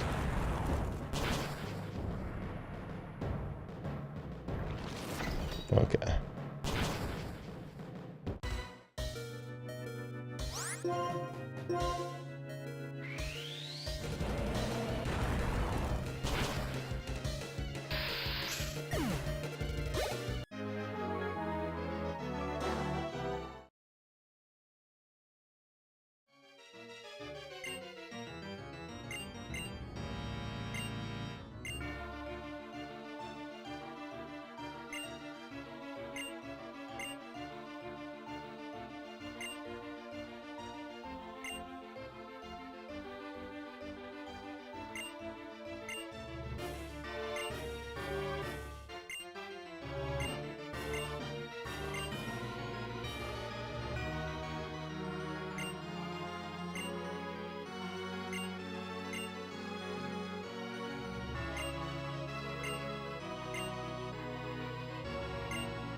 cliche story, okay.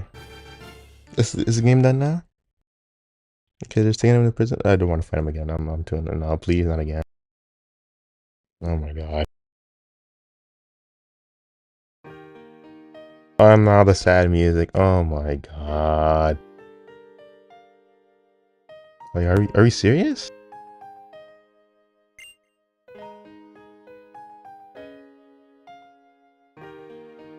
Oh my god.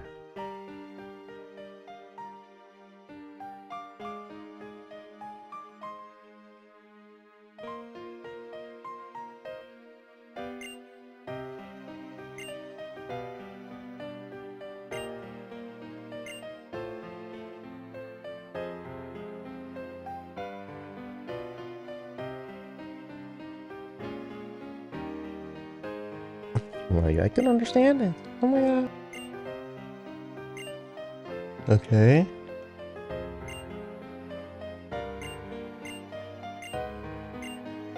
Okay. Is something beyond this?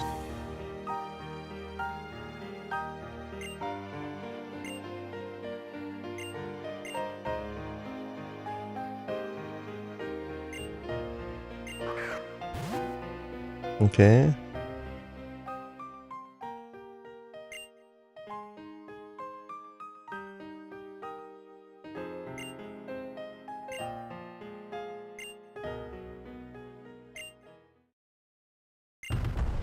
Okay. Oh my god, the end, oh my god. Gotta let this play out.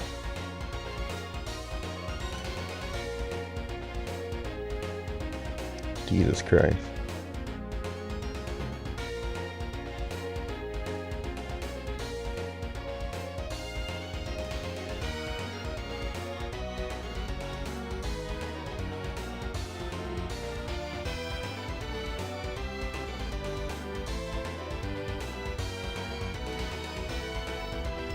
Edmonds' mind start racing. He had learned through his initial investigation that Becky's oldest son had a history of drug problems. The 22-year-old had once been a heroin addict.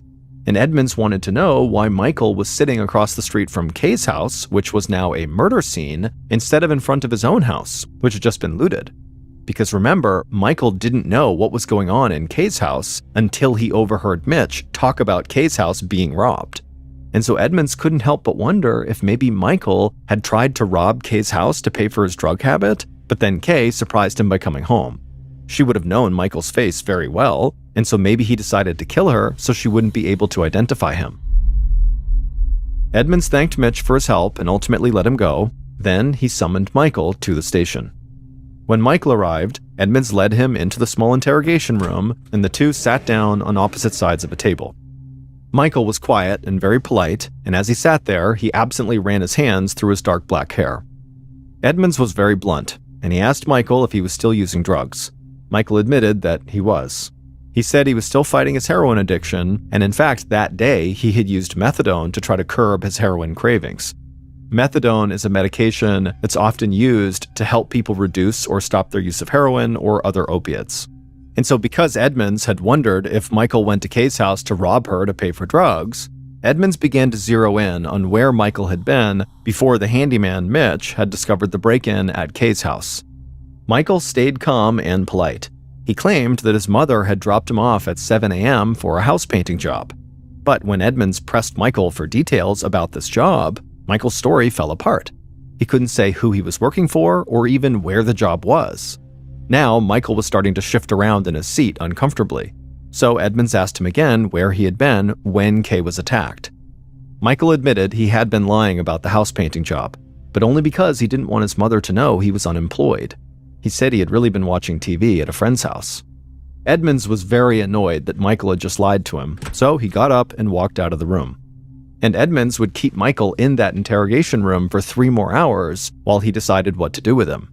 And in the end, Edmonds and his team, despite their suspicions, knew they really had no evidence linking Michael directly to this crime, so they couldn't just hold him indefinitely. But just before Edmonds was about to turn Michael loose, on a hunch, he asked Michael if he could look at the bottom of his sneakers. And when Michael showed him, Edmonds saw that wedged into one of the treads of one of his shoes was a gleaming shard of glass. When Edmonds asked Michael where the glass came from, Michael had no explanation. And so, as Michael walked out the door of the sheriff's office, he didn't know it, but he had just become Sergeant Edmonds' primary suspect. Not long after Michael left the sheriff's office, his 19-year-old brother, Chris, arrived for his interview. Chris was everything that Michael was not. He had a job, he had his own house, he had respectable friends, and he was so nervous when he sat down for his interview that Edmonds had to keep reassuring him that he was not actually in trouble yet. Chris said that he had gotten up that morning at about 7 a.m. He'd barely had enough time to brush his teeth before his mother, Becky, pulled up to his house. He had agreed to go work with Becky that day at the physical therapy clinic where she was the office manager. Chris was going to help out with several odd jobs around the building, but when his brother Michael had called about the break-in, Chris and his mom had left the clinic right away. Then, Edmonds got Chris talking about his brother Michael, and the conversation soon turned to Michael's drug habit.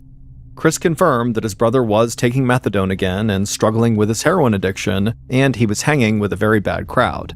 At this, Edmonds immediately grabbed a sheet of paper and a pen, and he asked Chris to tell him the names of the people Michael was spending his time with, who in theory might commit the kind of violent crime he was investigating. Chris looked at him and he said, "You might need a larger piece of paper."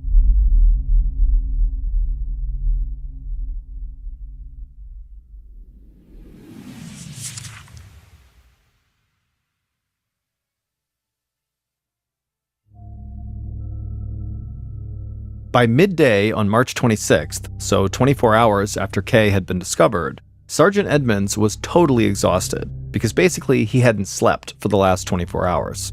But he knew he had a killer loose in his town, so he had no choice but to press on. And the more he found out, the more he suspected Kay's neighbor, Michael. First, Edmonds talked to the friend who Michael said he was with at the time of the murder. In a recorded conversation at the sheriff's office, Michael's friend emphatically said that he and Michael really had been watching TV together when Kay was attacked. But the friend offered to take a polygraph test right then and there, and he failed. Then, later in the afternoon, Edmonds called the owner of the physical therapy clinic where Kay's friend Becky worked, and the owner told Edmonds that Becky's son, Michael, had once stolen a company checkbook and written about $800 in bad checks before he was caught. The owner said he had agreed not to call the police after Becky had promised him that her son Michael would never step foot in the clinic again. But Edmonds still wondered whether the seemingly very laid-back and low-key Michael really had it in him to commit such a totally violent crime on this woman who seemed totally defenseless. But the evidence really was increasingly against Michael. The murder was looking more and more like a robbery gone wrong, either committed by Michael or one of his friends, and very likely just to get money for drugs. That evening, Michael and Chris's mother, Becky, was leaving work at the physical therapy clinic, and as she was walking down a dark walkway towards the parking lot, she thought she heard something in the bushes behind her. Becky turned around to see what the noise was, and she was totally startled to see a man wearing black clothes with a white baseball cap standing there in the bushes. Becky froze, and the man just started shouting at her that he wanted his money. Becky said she had no idea what he was talking about, but the man clearly was not playing around because he raised a gun and started waving it right in Becky's face. But Becky really didn't know anything about any money and so kept saying, I don't know. Finally, the man seemed to have enough and he lowered the gun from Becky's face to her left leg and he fired it right into her left shin. The bullet glanced off the bone and grazed Becky's right ankle. She felt a sharp pain rushing through both her legs and she collapsed to the ground. As Becky lay there stunned and bleeding, staring up, waiting to get shot again, the man actually lowered the gun and said next time he was going to shoot her right in the face. Then the man just turned and ran off into the darkness. Becky, who was totally in shock and had no idea what was going on, still managed to grab her phone in her pocket and she called 911. After an ambulance arrived and took Becky to the hospital, sheriff's deputies searched the nearby woods for the shooter. They didn't find him, but all of them assumed one thing. This attack was not random. This shooting had to be connected to the break-ins on Hot Springs Drive and to Kay's murder. Becky was resting comfortably in her hospital bed when Sergeant Edmonds arrived to speak with her. Becky seemed perfectly fine to talk about what happened, and she would give Sergeant Edmonds a very detailed account of her attack. But when Edmonds asked her if there was any way her son Michael could have had something to do with this shooting, she was very quick to reject it. Edmonds speculated to Becky that perhaps her son Michael owed the shooter drug money, so the shooter was taking it out on Michael's mother. But Becky would respond by saying no, her son used to owe people money, but he didn't anymore. He didn't have debts anywhere. Edmonds could see this line of questioning was likely going nowhere, because Becky, despite her situation, seemed to be very set on protecting her kids, which makes sense, even if her son was guilty, she's going to protect him. So Edmonds decided to try a new tactic. He asked Becky if she had any relationship troubles. Was there anyone in her personal circle who might want to hurt her? Becky didn't answer. She turned away from Edmonds and just kind of stared off into the distance. Then, without looking at him, she told him that she had a terrible secret that she had to get off her chest. Then, Becky, and during his absences, she had turned to another man for comfort. But she insisted the affair was over and that she and her husband were working out their issues now. Edmonds had a lot more questions, but right at that moment, nurses began coming in and out of Becky's room to check on her. So, for the time being, Edmonds just kind of let the topic slide without even finding out who this other man was who Becky had been romantically involved with. The next morning, March 27th, Edmonds was hoping that his third cup of coffee might finally wake him up. His investigation was only a few days in, but Edmonds had been going nonstop. Just then, Sergeant Edmonds' phone rang, and so he picked it up, and before he could even call out a greeting, the person who was calling him said they had information about Kay's murder that he needed to hear. Edmonds asked who the caller was, but they would only say they were close to Becky and her family. Then the caller said they knew who Becky was having an affair with. It was Kay's husband, David. The caller said the neighbors, Becky and David, had been having the affair for 6 months before the murder, writing love letters back and forth and hooking up all over town. Becky wanted both of them to leave their spouses so they could be together, but David was worried that he would lose custody of his son if he split from his wife. After the anonymous caller hung up, Edmonds desperately wanted to talk to Kay's husband, David, but he knew he would have to wait until after Kay's funeral, which was that afternoon. At Kay's funeral, David was surrounded by loving supporters who had no idea that he had been cheating on his murdered wife.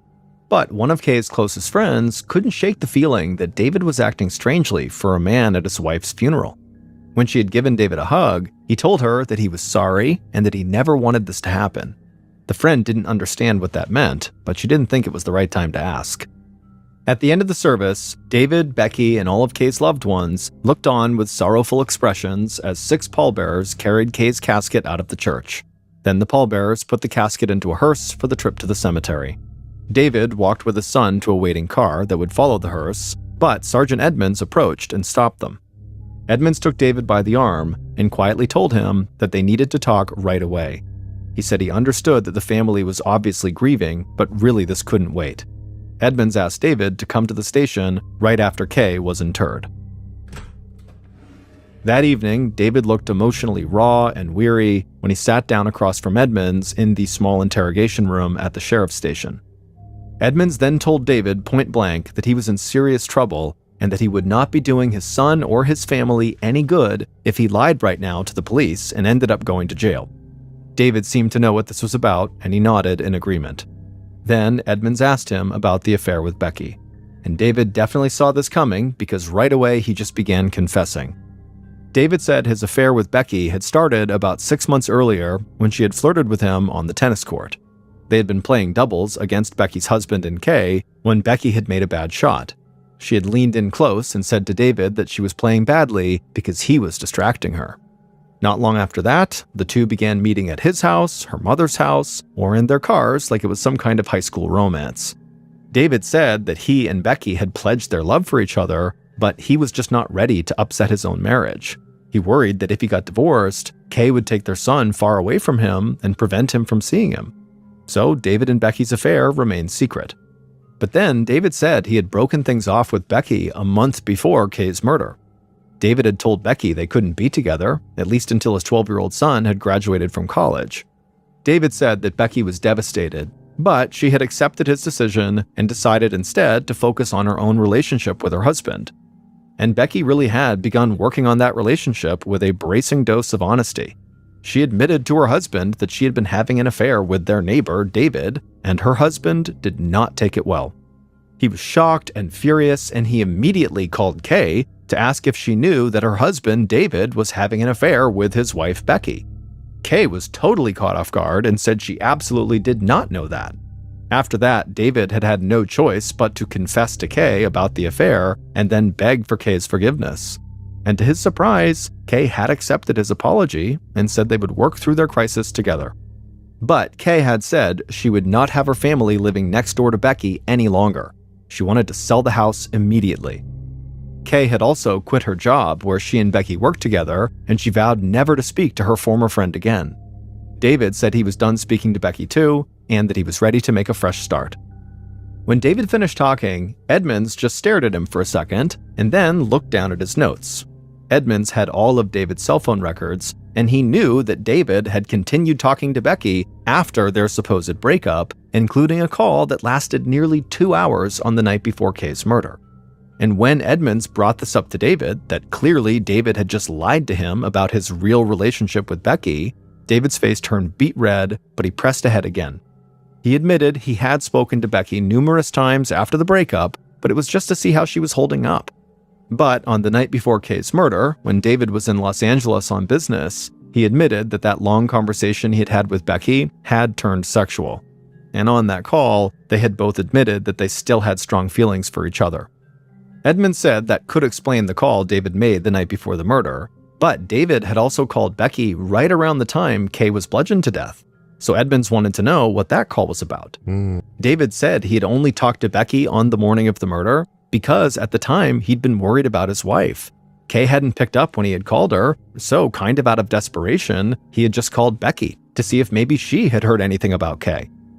Edmonds didn't say anything back to David, but inside, he wondered if the real reason David had called right at that time was to find out if his wife had been murdered yet. David seemed to know exactly what Sergeant Edmonds was thinking, so David quickly denied having anything to do with Kay's death. He said the last thing he would ever want to do was take his son's mother away from him. Before David could say anything else, Edmonds cut him off and said, desperate people do desperate things. At this, David just kind of hunched over and fell silent. It was now dark outside, and the interview had gone on for 3.5 hours. Edmonds stood up, stretched, excused himself, and walked out of the room. Then, once he was outside the room, he watched from the other side of the one-way glass as David started to cry. And as he cried, all they could hear David saying to himself was, "Everyone is going to blame me." Edmonds knew David had been in Los Angeles at the time of Kay's murder. But after this meeting with David, he thought David could have been involved in some way. After all, David's wife was murdered, and the woman he'd been having an affair with was in the hospital from a gunshot wound.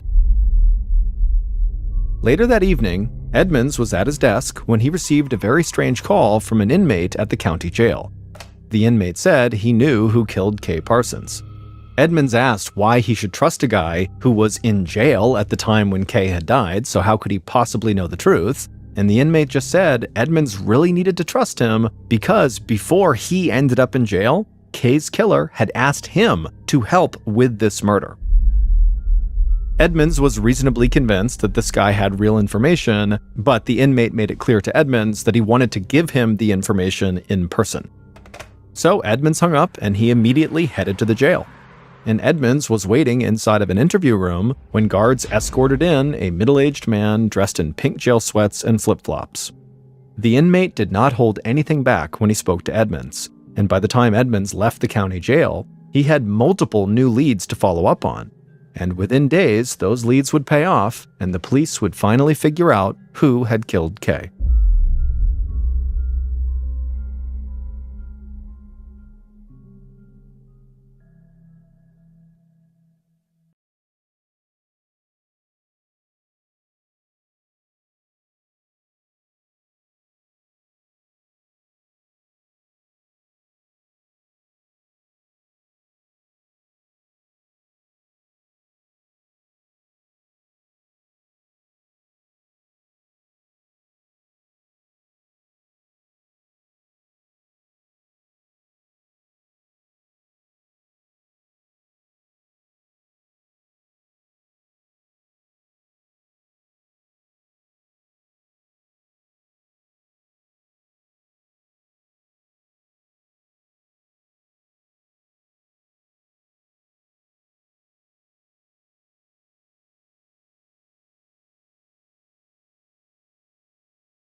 On April 22, 2024, Becker County Police Department in Minnesota received a 911 call reporting an active break-in. Little did they know, they would soon find out the suspect is an elected senator for the state of Minnesota. Becker County 911. Somebody just broke into my house.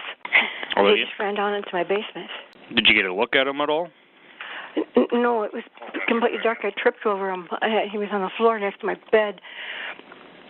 He ran downstairs into my basement. Okay. Can you hear him breaking out the window in the basement? I'm not hearing anything right now.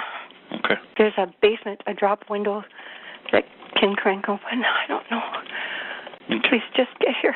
I'll stay on the line with you. Don't worry. I have officers en route right now. If you hear anything, just let me know what's going on, okay? Are you armed?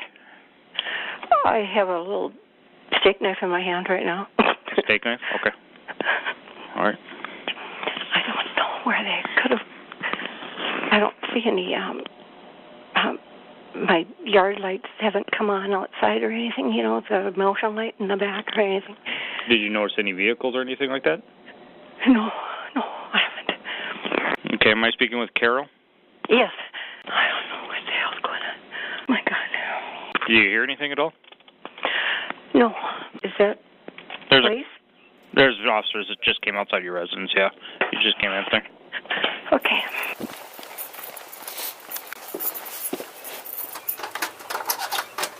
Sorry, I'm still. You're good. Yes, here.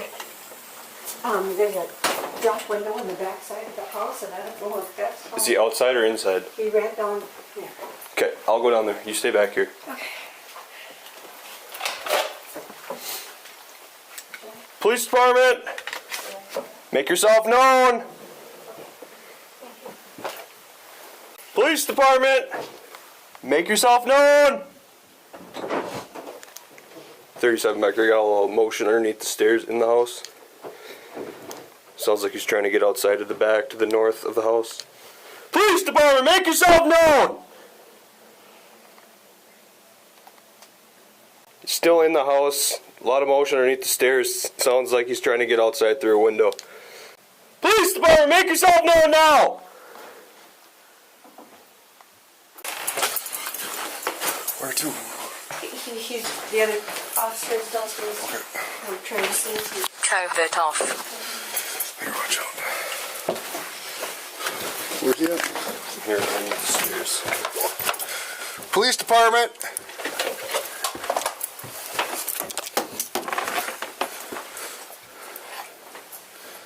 Underneath the stairs? That's what I was hearing motion at. Is there a way to get underneath the stairs?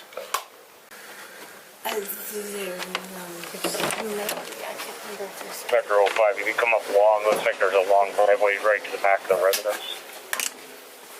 Another bathroom there. Oh shit. Thanks for following. Another bathroom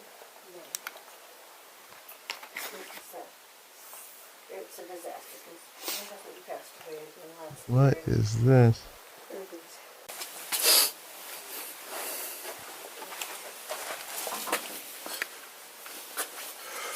Get on the ground.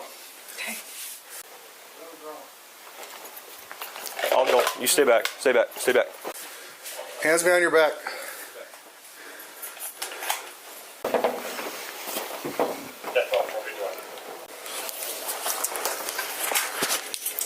Carol,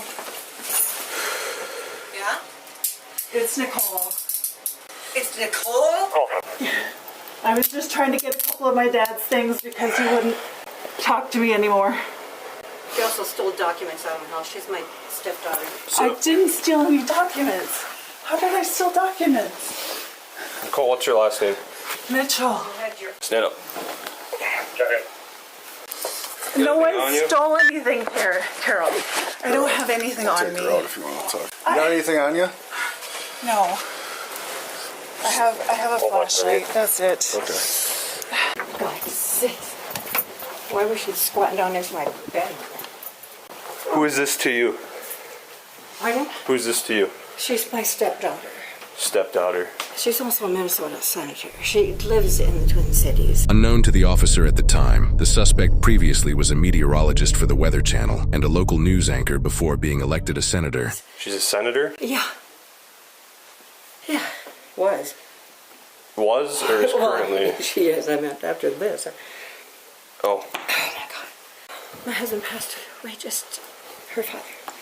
And the day after he died, her aunt came here and they walked out with all these, and it's two of my husband's sisters. She's very close to one of them, Nancy. Okay. They were walking out the door with all these forms and I ran out the door. I said, "What are you guys doing?" Nancy said, "We're just trying to help you, just trying to figure out where you are financially." No, it's my partner. Okay. Anything else in here? Did No, you drop there's anything not. else? No, Okay. sir. All right. She's gonna do what she's gonna do. Okay. My dad died last year. She's paranoid. Well, now she's really paranoid. But can I just grab my shoes? Where are your shoes at? Just under the thing.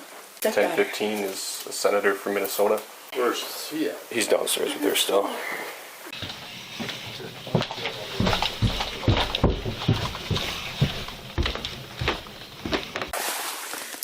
Why are your shoes stuck all the way on there? Well, because I was trying to get him with my feet.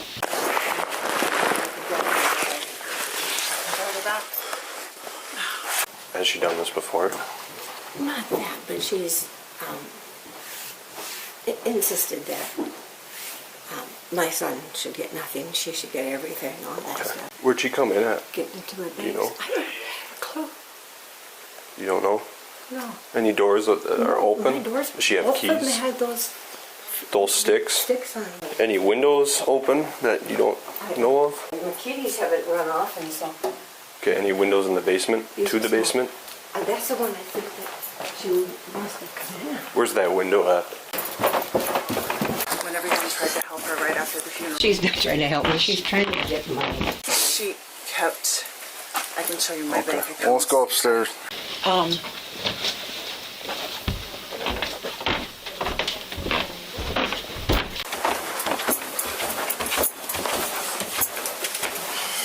Obviously, I'm not good at this. All right, let's go out the front door here. Oh, I'm sorry. We're leaving. Yeah, we'll go to my car here quick and we'll let you sit down. And Yeah. Yep, there it is. That window? Over here. Yep. Okay. Is this her bag? Must be. I don't know. Yeah, stuck in the window. You mean to go out and try to get it out? Yeah. I'll take a picture out before I touch it. Something woke me up. Did you hear something? Something woke me up. Okay. I stepped over the side of the bed and there was a body laying on the floor next to me. Okay. What would you do?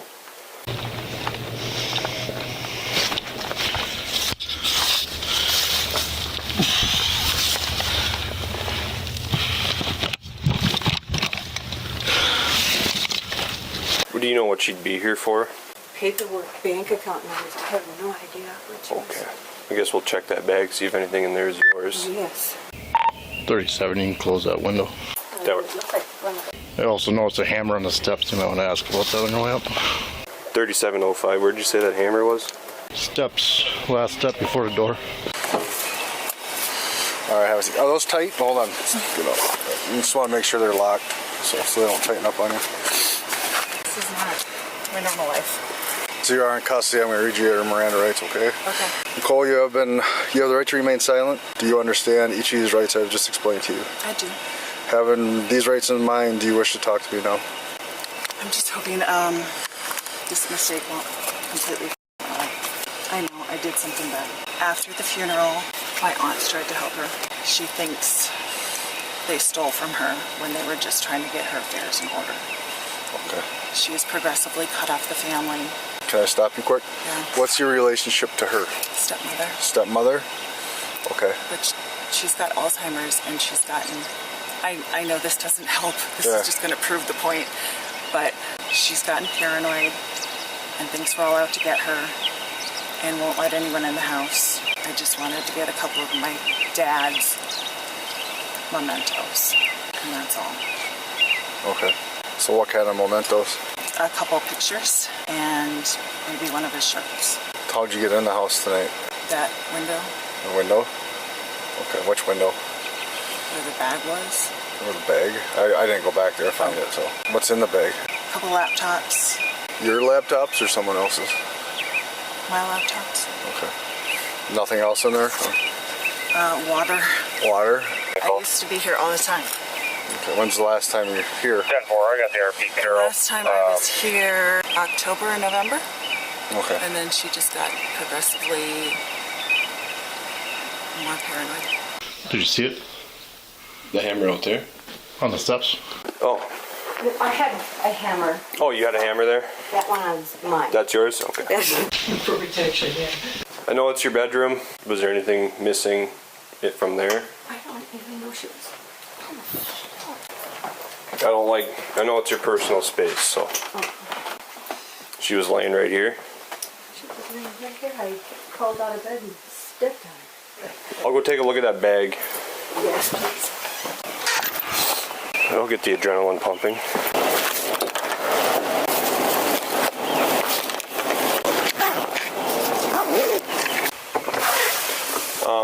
So the only thing I found in that bag was 2 laptops. Do you have a laptop in here? Well, I have 2 laptops that are unplugged, mine and my husband's. You have 2 laptops? I had to. Where are they at? I don't know. Do you want to go look for them? Do you know where they were at? No, I don't even know. I'm also not. Do you know what they look like? They're just little laptops. Would you know if I showed you? Maybe. Okay. I'll go get them. What else? I have I call it the tin box. It's a metal steel gray box that's always had all the legal documents in it. Okay. Now, that's what they broke into before. Had her aunt do it and stole a bunch of stuff out of there. And so I was just looking for that. Okay. I can't find that anywhere. But Just want to put the knife away for me? So what got you to this stage where you thought this was The ashes, I think. the ashes? My cousin died in November, and my aunt drove all the way out here to get the ashes per an agreement. Okay. Just to get here to be told, no, never mind. And so you're here to get, A couple moments. you said pictures, shirt, and ashes? Well, the ashes got buried before anyone got them. I just wanted to get a couple things before anything else gets. Have you tried to talk to her before this? RP, it sounds like an ex-boyfriend, possible PTSD. We had a fight over the ashes situation, and she at least right now, wouldn't talk to me. It's just gotten progressively worse. How long has it been since you last talked to her? A month. All right, so right now you're under arrest for burglary, okay? Even if I didn't take anything? You broke in the house with an intent to commit a crime, so that's burglary. I mean, you're definitely dressed for it, and I understand your situation, but you still can't. I understand. I mean, there's other ways to try to go through it. The door off and on, trying to get in. She Mirandized? Yeah. Hi. Hi. What's your name? Nicole. Are those laptops in your backpack yours? Yes? Okay. She's saying she's missing 2 laptops. I mean, I can show you one. It's got my kid's Minecraft game on it. Okay. What's the other one for? I have one for work. Okay. And then she's saying something about a tin box. It was in question last time. So. I literally had just got in the house. I hadn't had time to do anything. Okay. I'm clearly not good at this, but Yeah? I know this sounds like an excuse. She has Alzheimer's. She's been misplacing things. I can show you texts going back months saying, things are missing, this and that. Okay. I'm just asking, so it's not a reason to break anybody's house. No, that wasn't my intention. Already. I got an ID, but I don't know if it means anything, but she's a state senator. Yeah. Alright, I'm back. The laptops, the story she gave me is pretty good for work and her kids, but it's going into our evidence, so if something does change, we'll get it back to you. Okay. So last time she was after papers. Like, can I just ask the significance of those papers? That's when the 2 aunts came here. They took all kinds of legal forms. My husband just I had the tin box sitting right now out here because I was going through it, trying to find out what I was supposed to do, and I was totally off. The box was wide open, and when I came out, there were papers and stuff scattered all over the floor, and the two gals were both walking out with Nancy and Cindy with papers down the front sidewalk to their vehicle. And I said, "Where are you going? What do you got?" And they said, "It's okay, Carol, don't worry. We're just trying to help you and get this legal business all straightened out for we know you're upset." Do you know why she would want those papers? Like, what would benefit her from having those papers? My husband didn't have an actual will. Oh, okay. So you think it's for, like, inheritance stuff? Yes. Okay. It was bank papers. It was all bank papers that they took, basically. Yeah, I might have to get going because there's another active burglary in Frazee, so. Thank you. So there's a discrepancy with the laptops. Are you able to sign into those laptops? I'm sorry, what? Will you be able to sign into those laptops? Yes. Okay, there's the first one.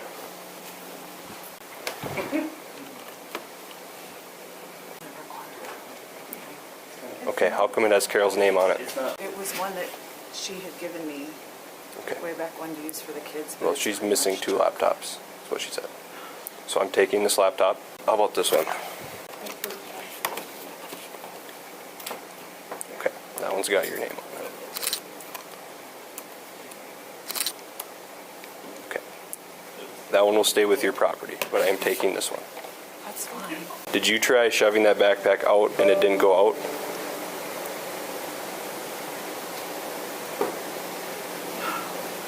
I want to answer your questions.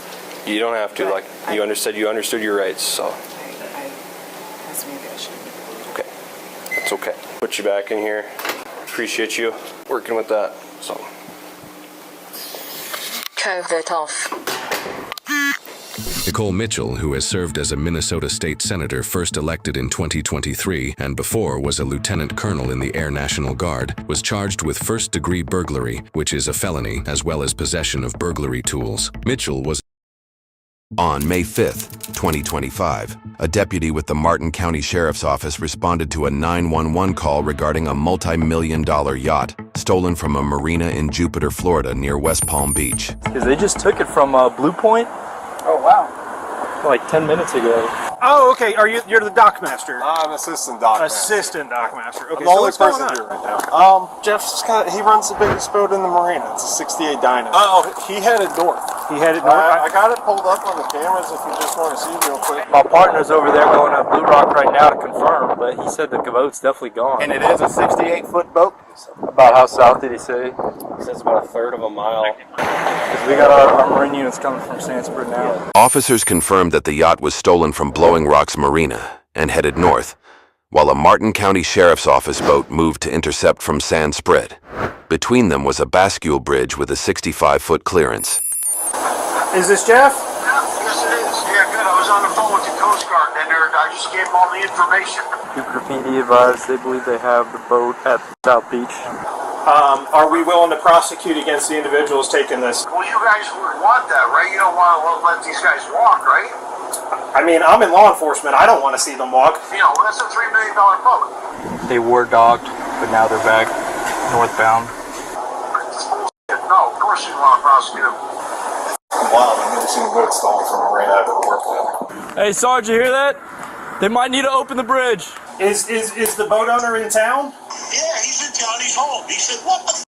Okay. He goes, what, are you kidding me? I said, no, and I thought Nathan was kidding me. He goes, all right, come on, really? He goes, are we on a prank show? I said, no. Somebody stole the boat. Heading back in the channel now.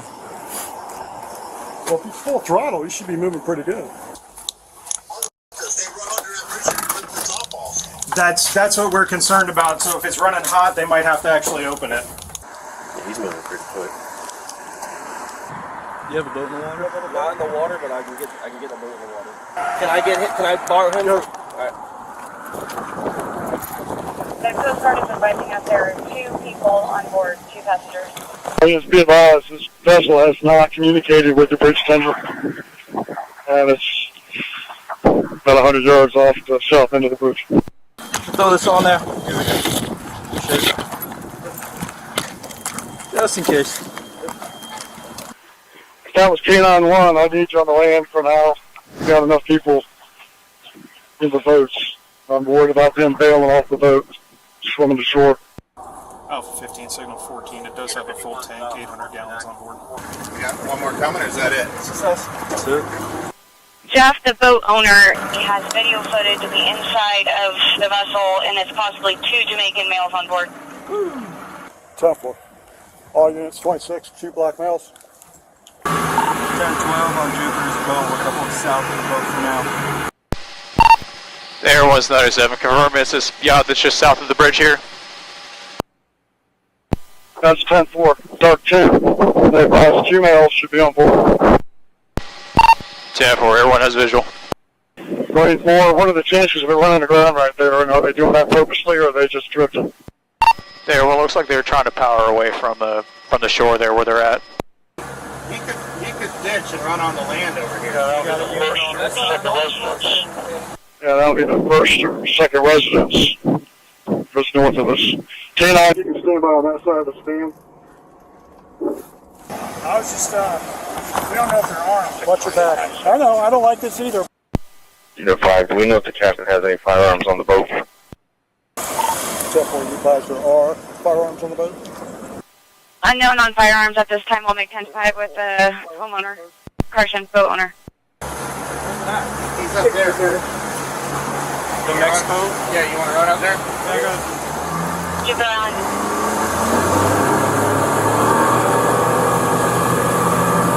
Got it right there?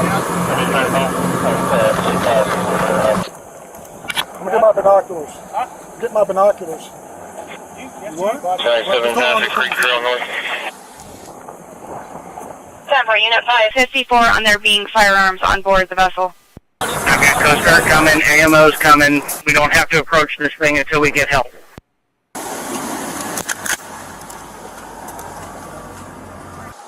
The 2 black males that was said earlier. We cannot confirm who was on that vessel at this time from the video we have here right now. Charlie 3, Air 1.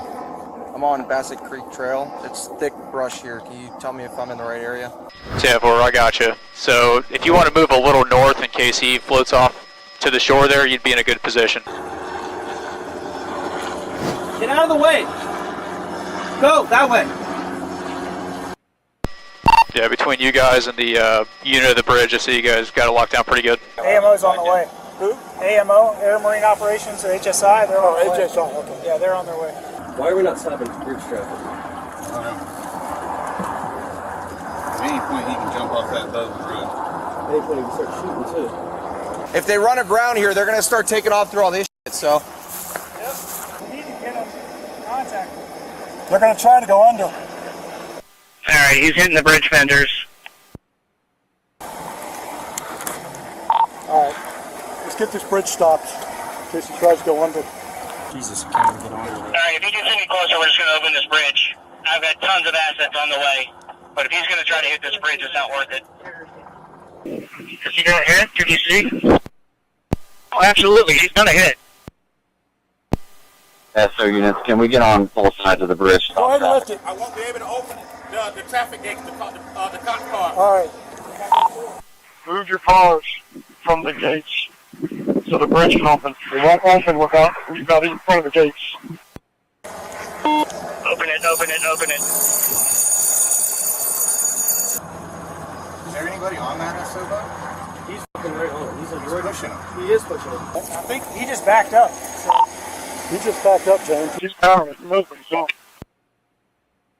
I need everybody to stop calling my phone.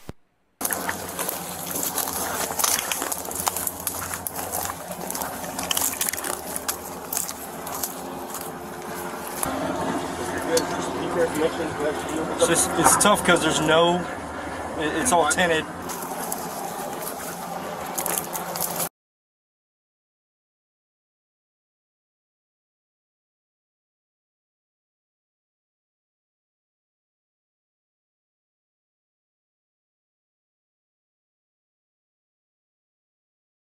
Candace Owens continues to be in the news.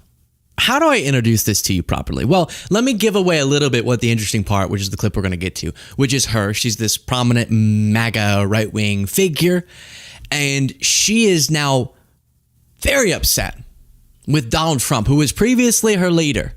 Yes, for the Epstein stuff, but that's not the subject of this. For not standing up for her amid her lawsuit. She's being sued by the Macrons, the French president and his wife, Brigitte Macron. And Brigitte Macron was the subject of a Candace Owens series. And every time someone goes, I don't know, I think it's a little bit weird that you're accusing her over and over and over, even whenever evidence to the contrary continually gets brought up. Or even if you were right, I still think it's weird that you're covering all of this about how you think Brigitte Macron had or has a penis. And every time her response is, have you watched the 5-hour series? It's like, no, that's my point. That's weird. I don't want to watch 5 hours about Brigitte Macron's genitalia. It's like, I have other things going on. Do you not have other things going on?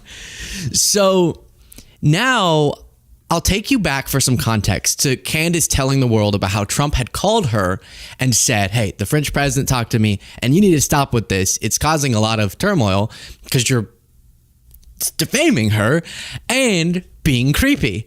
And Candace Owens got this call from Trump, but kept going despite this call. And now she's publicly calling out Trump for not standing by her, and standing up for America is her wording. That if you don't stand up for Candace Owens, constantly obsessing over the alleged genitalia of a first lady of a different country, then you hate what America stands for. So I'll take you back to this and we'll look at the most recent clip. This is her telling the story of the phone call with Trump. Anyways, I sleep on that. Anger is subsiding. Wake up the next morning. It's February 26th, and I am sitting in the makeup chair, and I get another message that's like, hey, keep your phone on. And I'm going, I really don't want to speak to this advisor anymore. I really don't. Where our personalities are not meshing. And anyways, this phone call is coming from Florida. I pick up the phone, and lo and behold, so here's what happened. I'm negotiating this thing. I'm negotiating Ukraine and Russia, and you wouldn't believe how many parts are part. It is President Donald J. Trump. He is calling me, and in true President Trump fashion, he jumps right into the narrative. We're not, hey, how you doing? He just jumps right into the narrative of exactly how this went down. I am literally, it is hard to catch my breath to comprehend that 4 days ago, I'm ending a series about Brigitte Macron, and now I'm speaking to the President of the United States, and the topic of conversation, no matter which way you want to slice it, it's about Macron's wife's penis. I mean, there's no other way to say it, right? And so she had that phone call with Trump, and and again, you might be saying, well, Luke, have you watched? I just want to say again, no, and I won't. And I don't care. Okay, I rarely say that. I usually care. I don't care. But I do always find it interesting and relevant to our political discourse when prominent MAGA figures turn on each other or turn on Trump. And that's what's happening here. She's already kind of turned against him over Epstein. She's saying she's expecting Trump to pardon Ghislaine. And I'm more aligned with her assessment there. But then here she's going, Trump, stand up for America and defend me. And I don't even know what that means. Like, how is Trump supposed to get involved in this? Come here, Brigitte. Come here. Let me see. Let me take a look. Candace needs to see this. It's so weird. So while we continue through this, please do click the subscribe button. I would greatly appreciate that. And my family business is a solution to a problem we had, which is we could not find tasty but gut-friendly energy drinks. Something that's not poisoning your body, but is nourishing it. And that's what we created, Pep. Go to drinkpep.com, order directly to your doorstep some Pep. Here is her raging against Trump, not having her back. the more that I think about it, the more absurd it is. Now, the Trump administration, who purports to care about free speech, that was what they ran on. Of course, they're not doing any of that stuff anymore. They're creating DEI for Israel and pushing through laws to redefine anti-Semitism. But they pretended to care about free speech. And you had J.D. Vance, who went over there to Europe and gave a whole speech, tisk tisk, to all of you European leaders, that are no longer listening to what your constituents want and are instead punishing them for their speech. If the majority of your constituents think something, you can't create laws and punish them. Like, right, that was kind of the gist of his speech. Like, the markets have decided what they want, and now you're punishing these people. That's crazy, he said. America's going to be a leader. We don't believe in this. We won't support this. Then you have a literal European leader that is basically saying F you to the American Constitution, right? Emmanuel Macron and Brigitte are saying, you know what? We don't like that podcaster in America. And we are going to launch a lawsuit that's never been launched before, an unprecedented lawsuit to impoverish her for speaking.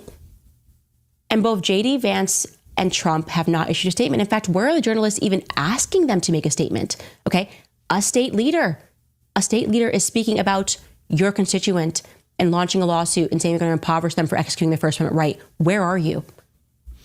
So let me start with this. This is also really informative because it's a misunderstanding of the First Amendment that they experience over and over and over and over and over again. I would have a big problem with it, as much as I think that she's being crazy, if she were put in jail for saying this stuff. You're protected from that. Bing, bing, bing. And you have a lot of latitude of the stuff you say without even civil consequences, civil lawsuits being brought. But unless you think we should abolish the concept of, we've gone through this a lot, but of defamation, right? Most people agree, while you shouldn't be put in jail for lying and lying and lying and lying about somebody, that person, if you're ruining their reputation and causing them damages, should have some recourse. So we have the concept of you can bring a lawsuit and get financial, punishment of the person if the proceeding leads there. And everyone agrees with that in theory, but then they end up being sued. And that can be really brutal. And it can be kind of against the spirit of the First Amendment in some cases when it's completely ridiculous. Like Trump in his lawsuits, when he's just trying to scare someone who is being perfectly truthful, we go, oh, that's against the spirit of the First Amendment.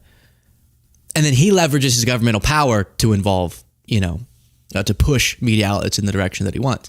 And that's where you really get into that incorrect territory. But I obviously don't know what the logistics are of a foreign entity bringing a lawsuit in the United States against her. But right now she's acting like her First Amendment rights are being taken away by someone bringing a lawsuit against her, which is not the case. You are going to be able to defend yourself. And then under our defamation laws, which everyone agrees, if you really get down to the principle of it, that we should have that in some form, depending on how strict or flexible or whatever, we're going to see if you qualified for defamation. And of course, you're not being put in jail, and you'll get your due process or whatever. If you are Trump, the first thing you should have done, if you purport to care about America and our Constitution, as you're supposed to be the person that's defending that day in and day out, you would come out and you would say, I don't even know whether I believe that she's a man or woman. Doesn't matter, right? I didn't watch the series Fair. He didn't watch the series, right? He could even say, like he said to me on the phone, that I looked at her real close on the Eiffel Tower and it looked like a woman to me. Okay, you can say all those things, but you should say it's unacceptable. I'm a leader of this country, and it is unacceptable that this leader would threaten the First Amendment in any way. We don't need Pam Bondi rushing college mail that's been shoved by a student for wearing an IDF shirt, okay?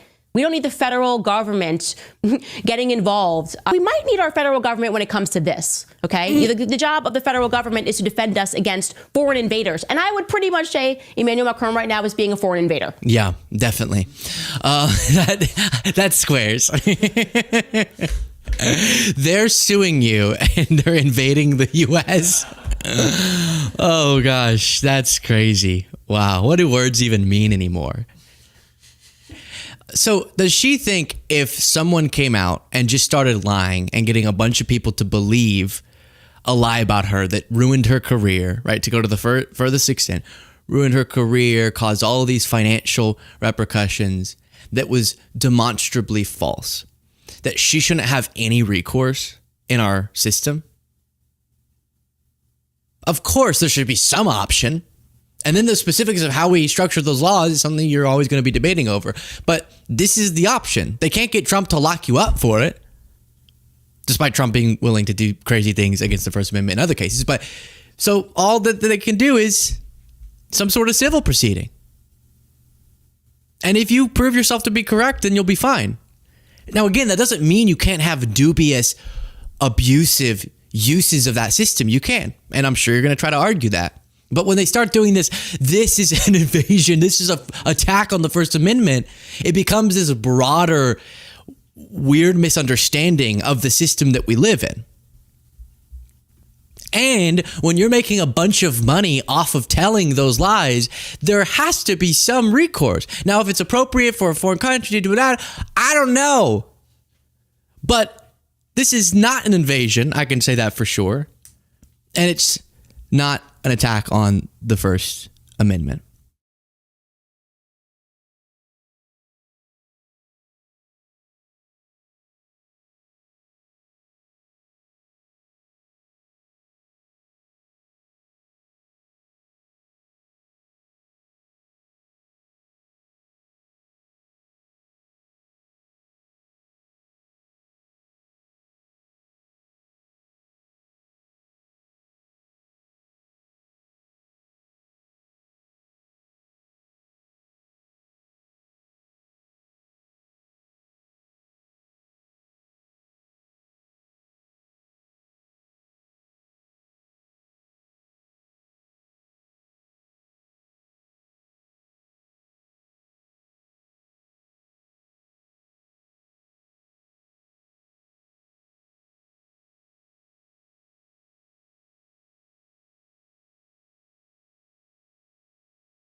That Bernie Sanders would have won 2016. Hell yeah! Whoa! Whoa. I firmly believe that Bernie Sanders would have won 2016. Hell yeah! Whoa! So I'm vindicated. The polling guy agrees with me. That's all the time. That's all the time we have for today. Thank you for this episode of Live and Learn. I feel like Laksha is 100% agreeing with almost everything that I've said about electoral strategy. Hold on. No, shut the really quick, Judge. I want to take. Look, I'm so antsy to take this victory lap. God damn it, Hutch. Okay, let me just say one thing. No matter how hard a president can try, it's going to be really difficult for a president to justify going to war against her own party or his own party. The most likely outcome is actually the president's party taking an image hit, and the president. Was Pete Hegseth drunk when he shared this CNN interview praising a pastor who... This video. I'm an American, you know. You're an American citizen? Okay, fair enough. I don't know how you got that, but fair enough. I'm an American, you know. You're an American citizen? Okay, fair enough. I don't know how you got that, but fair enough. Here's the thing. I don't know how you got that. Literally by working harder than... This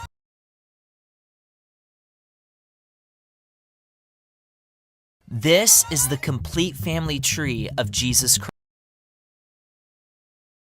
Listen up, Mike. It's very important. I know.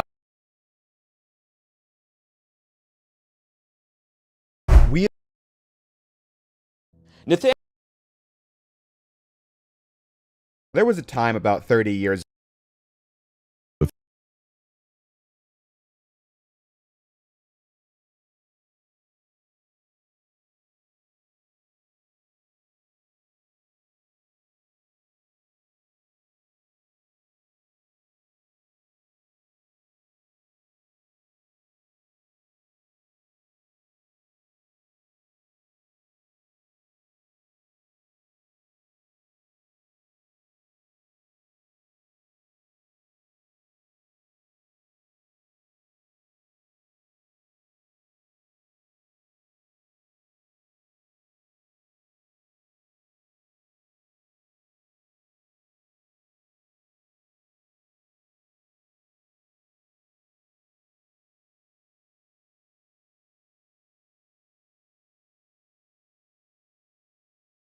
What I admire most about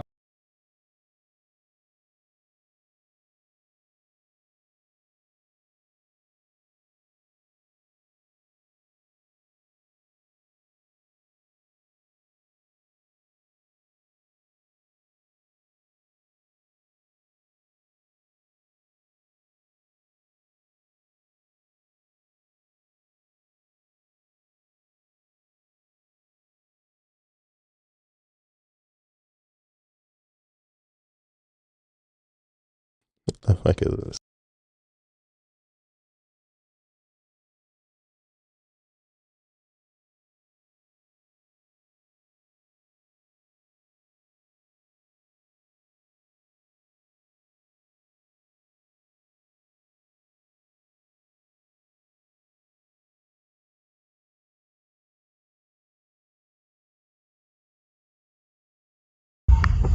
Did you see anything, sir? I saw some guy with a gun shooting her. Okay. Did you see anything else? Would you describe it to me? Yeah, it was a red Kia.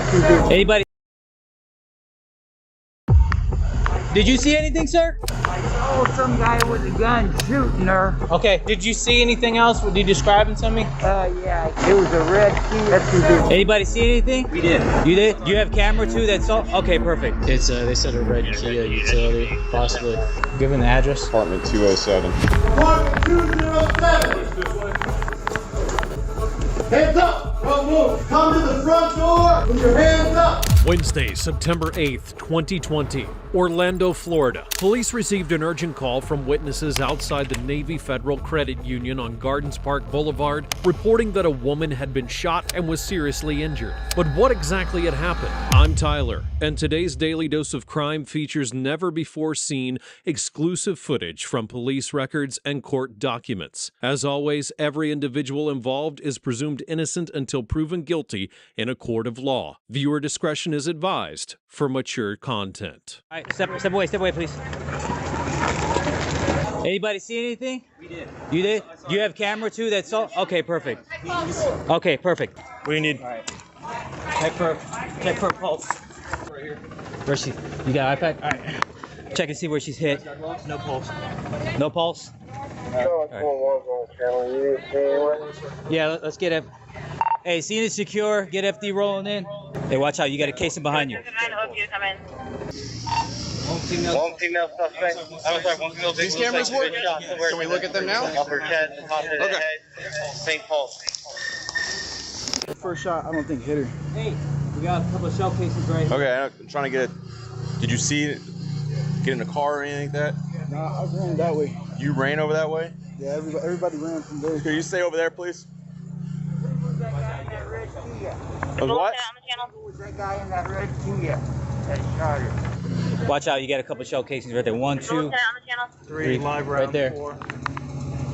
There's blood over there. Hey, see if we can get this roped off and get everybody out. Hey, other units coming in. We need this place roped off right away. I got too many pedestrians and cars coming in. I need this place roped off on the back of this credit union as well as east. I need this parking lot completely shut down. Officers were met with a horrifying scene. Barbara Tommy, age 27, lay in a pool of blood. She was completely unconscious, her pulse was faint, and she was unresponsive. EMS was en route. Multiple patrol units were arriving on scene, and more personnel were needed to secure witness statements and begin the search for the suspect. See that came out the bank? And he came from around this way with the gun out. Uh-huh. And he walked after the Handgun? handgun. A gray handgun. Okay. He shot her like I think it was 3 times. Did you didn't see what he got into or a car? Red truck motor like that. He had on black pants, black and white striped shirt. He's a tall, slender black guy. Like He went that way. like this? Looks like, does it look like that? That car? Watch out. Hey, Sean, did anybody? I've got multiple witnesses saying it's a tall, thin black male got into a red SUV vehicle. It looks like she took one to the head. Just a couple of cases around here, but she's got a faint pulse. Faint. Just be careful of the cases, please, but very faint. Paramedics checked the victim's vitals and worked urgently to revive her as her pulse continued to weaken. Either way, roll it. Where do they live? Roller. Is any brain showing not working it? Yeah. Out. No, that brain's just a ton of blood. Jesus. Where's her hands up? We can't tell. I have one caller advising we that could tell. the subject took the victim's dark brown equinox. Yeah. But I'm gonna call it. Hey, we get this roped off? Yeah. We have her name? Not yet, no. I mean, Okay. we're just working on it.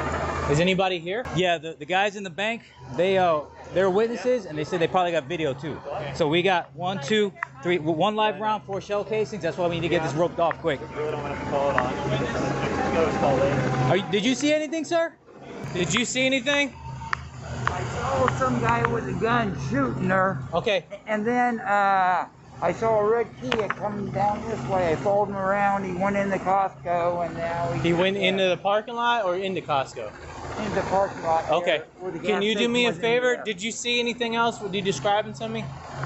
Yeah, I could, I guess. What kind of vehicle is it? It was a red Kia sedan? SUV. SUV? He was just parked there. Newer or older? A newer one. Okay. A witness gave officers a clear direction in which the suspect had fled. The man had left in a new red Kia SUV, which had repeatedly been parked at the nearby Costco just before the attack. Okay. Can you hang out over here for me on the other side of this car? I'm in that car there. Yeah. I can't stand up very long. You can go sit in it. Just wait there for us, okay? Several employees in the parking lot gave statements describing the suspect as a black male armed with a handgun who had followed Barbara as she was heading into her workplace. 3 gunshots were heard before the suspect jumped into a vehicle and fled the scene, leaving Tommy critically injured and the pedestrians in shock. In addition to witness statements, officers had surveillance footage to support the investigation. These cameras work? Can we look at them now? Okay. The attacker made no attempt to hide his identity. He had clearly planned the attack for that place and time, and officers had a strong lead, but they didn't yet realize just how personal this case was going to get. Have we made contact with anybody in here? Not. There's an officer inside. I don't know who. People inside are saying a victim's an employee, and that was possibly her husband. He may be in her vehicle. And we'll see if we can find some information on that. An officer inside the Navy Federal Credit Union reviewing footage and collecting evidence notified command of the possibility that the suspect could be the victim's husband. Hey, what's her name? What kind of vehicle? Barbara Tommy. Barbara? Tommy. T-O-M-M-Y. What is her last name? I have no idea. She moved. Barbara, is that 2 R's?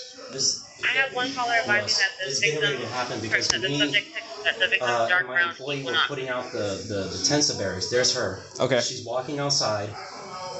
I think she got a phone call or something to come outside. So she comes out. Okay. How do you spell Barbara? Right here. Hang on, it's getting ready to happen. See, we're both inside. We're talking. I froze, man. I couldn't open the door. He had a gun right there. No, no one can know this is gonna happen, man.